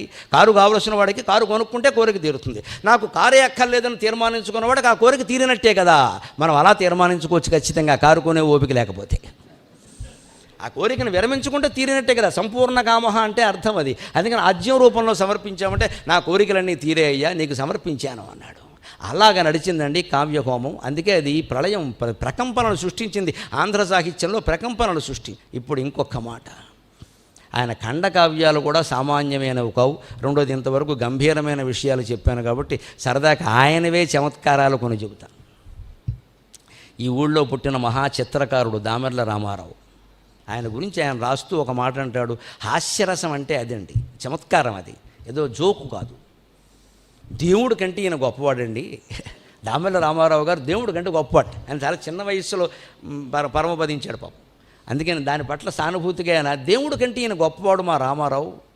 జీవముల్ పోసి బొమ్మల చేసెనతడు, జీవముల్ పోసి బొమ్మల చేసెనతడు, బొమ్మలను వేసి జీవముల్ పోసెనెతడు. మా రామారావు గారు దేవుడి కంటే గొప్పవాడండి. ఎందుకంటే దేవుడు మన బొమ్మల్ని జీవం పోసాడు మనకి, కానీ బొమ్మలను చేసి ఆడిస్తున్నాడు. ఆయన ఎప్పుడు జీవితంలో ఏం జరుగుతుందో తెలియదే. విశ్వనాథ వారు కల్పవృక్షంలో చెప్పినట్టే శతానందుల చేత అనిపిస్తారు. ఎట్ల యగునో ఈ రామా, ఇది ఏనాటికి ఎట్లగున్ అంటారు. ఏదో ఏం జరుగుతుందో ఎవరికీ తెలియదయ్యా. తుదికి జీవితమంత శ్రేష్టమగు దినము లిప్త రక్షింపగా, తుదికి జీవితమింత శ్రేష్టమగు ఏదో ఒక్క దోషం ముచే, ఇది పాపం బొననంటే అట్లయగు స్వామి ఎల్లకాలానకున్ అని శతానందుడు పాపం తల్లి గురించి బాధపడుతూ విశ్వామిత్ర రాముడితో అంటాడు. ఇది ఏనాటికి ఎట్లగున్ తెలియదు ఈ రామ. అటువంటి జీవితం కదా. అందుకని ఇక్కడ ఏమంటాడంటే, అటువంటి జీవితాన్ని మనకి ఇచ్చాడు భగవంతుడు. జీవం పోశాడు, ప్రాణం పోశాడు, కానీ బొమ్మలను చేశాడుగా. ఉపయోగం ఏముంది? ఆడించినట్టల్లా ఆడమంటున్నాడు ఇక్కడ. మనం స్వతంత్రిద్దామంటే కుదరదాయే. పశుపాశ విమోచనలాగా ఒక పాశం కట్టాడు. అదే భగవద్భక్తి ఉంటే, లలితాదేవి యందు భక్తి ఉంటే ఆ పశుపాశం విమోచనం అయిపోతుంది. అప్పుడు సంపూర్ణ స్వేచ్ఛ. పశువుకు కూడా స్వేచ్ఛ ఉంది, కానీ పరిమితంగా ఉంది అక్కడ. ఆ పాశ విమోచనం అయిందనుకోండి, అహంకార మమకారాలని, సంపూర్ణ స్వేచ్ఛ. అది లలితా సహస్రపారాయణ పరమార్థం. అందుకని ఈ స్వేచ్ఛను చెబుతూ ఇక్కడ ఏమంటున్నాయంటే, అంతకంటే మా దామెర్ల రామారావు నయం. ఆయన జీవం పోశాడు కానీ బొమ్మలను చేసేసాడు. ఈయన మాత్రం బొమ్మలను వేసి జీవములు పోసేనెత్తడు. ఇంతకంటే గొప్పవాళ్ళు ఎవరైనా ఉంటారా? ఇంకా ఆయనలో సున్నితమైన చమత్కారాలండి. ఖండకావ్యాల్లో రాస్తాడు ఆయన. అన్నవరం దేవుడి మీద రాశాడు. అన్నవరం వెళ్ళినప్పుడు ఎప్పుడో ఒకరు అడిగారట, మీ పేరు సత్యనారాయణ కదండి, ఆయన పేరు సత్యనారాయణ, ఒక భజన చెప్పారట. ఈయన పాపం వెంటనే చూసి నిజమే అని దేవుడికేసి తిరిగి, పెరుగలవాడా నేను నీ పేరు గలుగువాడా, పెరుగలవాడా నీ పేరు గలుగువాడ నేను నీవాడా కాపాడవలదే అన్నట్టు. నీకు పెద్ద పేరుంది, మరి నీ పేరు నేను పెట్టుకున్నానంటే ఆ పేరంతా నాకు వచ్చినట్టే కదా. ఇది ఏకనామీ సదాప్రియ అంటారు. ఇంత చిన్న చిన్న చమత్కారాలు కూడా ఆయన ఖండకావ్యాల్లో ఉంటే, ఇప్పుడు కొత్తగా శ్రగ్ధర అనే పేరు మీద అచ్చు వేశారు. అందులో శ్రీఖండం, చైత్రరథం, కేళాకూళి ఇవన్నీ ఉన్నాయి. అవి చదవండి శ్రద్ధగా, చాలా ఇదిగా. బంతిపూలు అనే ఖండిక చదవండి. పైన పైన కాషాయపు రంగులో ఉంటాయి, లోపల సుగంధం ఉండదు, విగ్రహ పుష్టి నైవేద్య నష్టి అంటే ఇదే అన్నాడు ఆయన. సరిగ్గా ఎవరి గురించో తెలుసా? ఇవాళ వేదాంత జ్ఞానం రవ్వంత కూడా లేకుండా పీఠాధిపతులు అయిపోయిన పెద్ద మనుషుల గురించి చెప్పాడు. ఇంత వేదాంత జ్ఞానం మూర్తి భవించిన వారు, అంతో ఇంతో చదువుకున్న పెద్దలు లోపల ఉంటారు. ఎప్పుడు మేము స్వామీజీ అని చెప్పరు, ఎవరైనా దండం పెడుతుంటే వద్దంటారు. ఇప్పుడు మన వాళ్ళ పరిస్థితి ఎలా ఉందో చెప్పక్కర్లేదు. ఇంకా వీరు రాజకీయ పార్టీలకి అధికార ప్రతినిధులుగా ఉన్నారు కానీ అద్వైత స్వాములుగా కనబడ్డం లేదు. వాళ్ళ గురించి 100 ఏళ్ల క్రితం బంతిపూలు ఖండికలో రాశాడండి ఆయన. కాషాయ రంగు పులుముకున్నావు, లోపల చూస్తే సుగంధం లేదు, విగ్రహ పుష్టి నైవేద్య నష్టి అంటే ఇంతే కదా అన్నాడు. పైగా ఇంటింటికి తోరణాల కింద నిన్న కట్టేస్తున్నారు, ఏమైతే ఏం లే రాజ్యం నీదే అన్నాడు. నీకు సుగంధం ఉండే లేదో ఎవరు చూడొచ్చారు, ఇంటింటికి తోరణాల కింద కట్టారు అంటే నీకు నిజంగా వేదాంతం తెలుసా లేదా అనేది అక్కర్లేదు. ఇంకా స్వామీజీ కషాయం కట్టేస్తే చాలు, అది మంచి వ్యాపారం, అసలు సంసారం కంటే పెద్ద వ్యాపారం. బోల్డ్ మంది వచ్చి చేరిపోతారు ఇక్కడ. మామూలుగా చదువు ఒక అవధానం చేసిన వాడుకో, ఒక ఉపన్యాసం ఇచ్చిన వాడుకో ఇవ్వాలంటే అంత అవసరం అండి అంటాడు. స్వామీజీకి ఇవ్వమంటే అయ్యి బాబాయ్ పారే శాపం కొంపలు అంటుపోతాయి, ఇచ్చాయి, మొత్తం బోరంభోగ భూములన్నీ వారికే. ఇక అక్కడి నుంచి ఈ రాజ్యాలు ఎలా ఉంటుంది? ఈ విషయాల గురించి 100 ఏళ్ల క్రితం మధునాపంతులు హెచ్చరించడం తప్పు కానప్పుడు 100 ఏళ్ల తర్వాత నేను చెప్పడం తప్పు ఎలా అవుతుందండి? ఆయనకు వారసత్వాన్ని కొనసాగిస్తాను.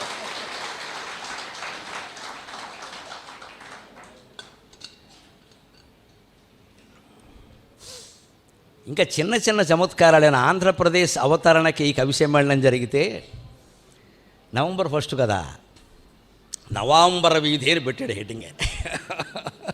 కొత్త రాష్ట్రం ఏర్పడిందని నవాంబర వీధి, అది నవంబర్లో జరిగింది కదా.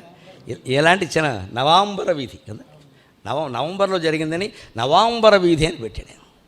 ఇలాంటివి ఆయన అంటే కవి హృదయంలో ఎప్పుడు ఒక రసం కాదండి. శివే శృంగారార్ద్ర తదితర జనే కుత్సనపర అని అమ్మవారిలోనే నవరసాలు ఉన్నప్పుడు మన జీవితాల్లో ఉండద్దా? అప్పుడప్పుడు క్రోధం ఉండాలి, అప్పుడప్పుడు హాస్యం ఉండాలి, అప్పుడప్పుడు గంభీరంగా ఉండాలి, శాంతంగానూ ఉండాలి, శృంగారము ఉండాలి, ఏది వదలాల్సిన పని లేదు. భయం కూడా ఉండాలి. హరాహిభ్యో భీత అన్నారు శంకరాచార్య.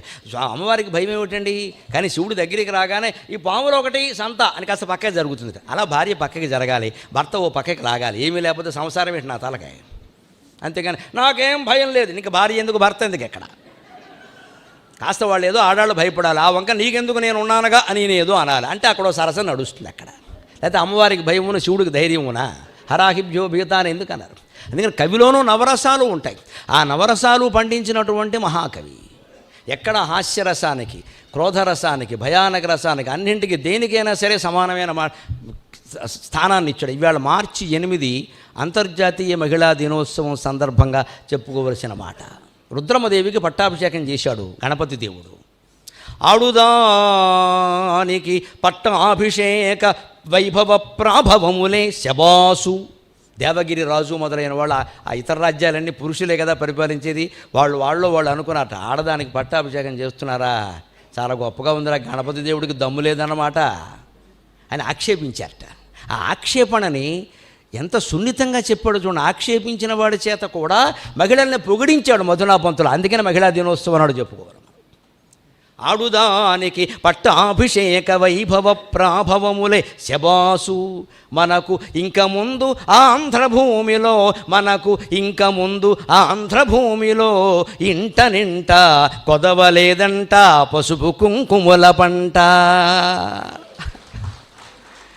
ఒక ఆక్షేపణని ఏదో స్త్రీలను హీనపరిచేటువంటి భాష వాడకుండా, మరొకడు మామూలుగా ఓ నవలో కథో రాసినా, లేదు పద్యకావ్యమే రాసినా, సహజంగా వాడు ఆ కోపావేశంలో ఆడాలని ఏమంటాడో ఆ మాట రాసేవాడు. ఆ మాట అనడం ఆయనకి ఇష్టం లేదు. వాడి చేత కూడా ఏమనిపించారు అంటే, ఆహా గణపతి దేవుడికి ఇంకెవరు లేరా దిక్కు, ఏ బంధువుల్లో కూడా లేదా, మేమెవరో ఉన్నాం కదా, అమ్మాయిని మాకు ఇచ్చి పెళ్లి చేయొచ్చు కదా, అందుకని ఆవిడ రాజ్యం ఏమిటి? అడుదానికి పట్టాభిషేక వైభవ ప్రాభవములే శబాసు. ప్రాభవంతో మొదలుపెట్టి ఆ పాదం శబాసు అని వేశారండి. ఈతి కోసం తడువుకోకుండా మంచిది వేయడం అంటే మాకు అవధానాలు చేసేవాళ్ళకి బాగా తెలుస్తుంది. ఆ సమయానికి వస్తుంది అది శబాస్, బ్రహ్మాండంగా ఉంది. వాడు అలాగే అంటాడు. అంటే ఆ శబాస్ చాలా వ్యంగ్యం, నిజంగా మెచ్చుకోవడం కదా. చాలే ఇక అయిపోయింది దేశం అంతా, ఇంకేముంది. ఇంక ముందు ఆంధ్రభూమిలో ఇంట నింట కొదవలేదంట పసుపు కుంకుమల పంట. ఇక ముందు అందరిళ్లలో పసుపు కుంకుమలే పండుతాయి. నిజానికి పసుపు కుంకుమలే పండాలి కదండి, అది సౌభాగ్యం కదండి. దాంట్లో అవమానించేది ఏముందండి? మనం మహిళల దినోత్సవం నాడు చెప్పుకోవలసిన మాట, ఎవరైనా మాట్లాడుతూ కూడా నేనేం గాజులు తొడుక్కున్నానంటే తప్పు పట్టాలమ్మా. గాజులు తొడుక్కోవడం తప్పు కాదు, గాజులు సౌభాగ్య చిహ్నం. స్త్రీలకు సంబంధించిన ఏ చిహ్నాలని మనం అవమానిస్తూ మాట్లాడకూడదు. మధునా పంతులు మనకి గురువు. పసుపు కుంకుమల్ని గౌరవంగా అనిపించాడు అతని చేత. ఇంట కొదవలేదంట పసుపు కుంకుమల పంట. అంటే ఎప్పుడు మీ ఇంట్లో వ్రతాలు నోములు పూజలు జరుగుతుంటాయి, పసుపు కుంకుమలు పండుతూ ఉంటాయి. కావలసింది పసుపు కుంకుమలే కదా కోరుకోవలసింది. ఆ పసుపు కుంకుమలనే మహాకవి మనకి నిరంతరం ప్రసాదించాలి అంటే ఒక్క మాట చెబుతున్నానండి ముగిస్తూ. కావ్యం చదవండి దయచేసి. గరికపాటి వారో ఘనాపాటి గారో మాట్లాడగానే అయిపోలేదు. మీరందరికీ పంచిపెడుతున్నారు, తక్కువ ధరకు అమ్ముతున్నారు. ఈ వసంతం సందర్భంగా కొంత తగ్గిస్తారు, ఇంటికి తీసుకెళ్ళి. ముఖ్యంగా ఆ శ్రద్ధర ఉండే ఖండకావ్యాలు చాలా తేలికైన పద్యాలు ఇవి, అందరికీ అందుతాయి. ఆ పద్ధతిలోనే రాశారు. ఇక ముందు ఆంధ్ర పురాణం కూడా వ్యాఖ్యానంతో వస్తుందని నేను విన్నాను. అందుకని తప్పనిసరిగా ఇంట్లో పెట్టుకుని దానికి పద్ధతి ఏమిటంటే నేను చేసే మీకు చెబుతున్నా. రోజుకు 1 గంట కేటాయించుకోండి. తెలుగు కావ్యాలు చదవడానికి 1 గంట కేటాయించుకోండి. అది రాజమండ్రి పౌరులుగా మధునా పంతుల కావ్యాలతో మొదలుపెట్టండి. ఇప్పుడు ఒక్క పద్యం, అది నేను చెప్పకుండా ఉండలేను. నేను రోజు ప్రార్థన పద్యంగా పాడుకునేటువంటి మాట, మహాలక్ష్మిని గురించి ఆయన రాసినటువంటి పద్యం. శతధా క్లుప్త సహస్రధా వివృత లక్షానేకశ కోటిశస్తత విశ్వోదయ రమ్య రమ్యతర శశ్వత్ సృష్టి కళ్యాణికి. విజయరాఘవ నాయకుడు అమ్మవారి యొక్క ముక్కుపుడ కనపడగానే తంజావూరులో ఆయన కనపడగానే చేసిన ప్రార్థన ఉంటుంది. అది పూర్తిగా లక్ష్మీం క్షీర సముద్ర రాజతనయాం శ్రీరంగధామేశ్వరీం. ఓ పద్యంలో రంగధామేశ్వరి, ఓ పద్యంలో ముకుందప్రియ, ఓ పద్యంలో దాసీభూత, ఈ పదాలన్నీ వాడుతూ ఆ తెలుగు పద్యాలకి ఆ పదాలు ఇందులో ప్రయోగించడం ద్వారా వాటికి శ్లోకత్వాన్ని మంత్రత్వాన్ని కలిగించారు ఆయన. అవి నిత్యపారాయణ చేసుకోదగినటువంటి పద్యాలు. ఆయన చేసిన లక్ష్మీ మహాలక్ష్మి స్తోత్రం, రంగధామేశ్వరి స్తోత్రం నిత్యము పారాయణ చేసుకోవలసిన వ్యవహారం. అంత బాగుంటాయి పద్యాలు. అందులోదే ఒక పద్యం పాడుది, నేను సెలవు తీసుకుంటా. శతధా క్లుప్త సహస్రధా వివృత లక్షానేకశ కోటిశస్తత విశ్వోదయ రమ్య రమ్యతర శశ్వత్ సృష్టి కళ్యాణికి ఆరతి పాత్రం ములనెత్తు ముమ్మొదలి పేరండాలివవు నీదు కంటితుదన్ వెల్గు నీదు కంటితుదన్ వెల్గు వికుంఠనాయక చిరంటి ఆంధ్ర సామ్రాజ్యముల్.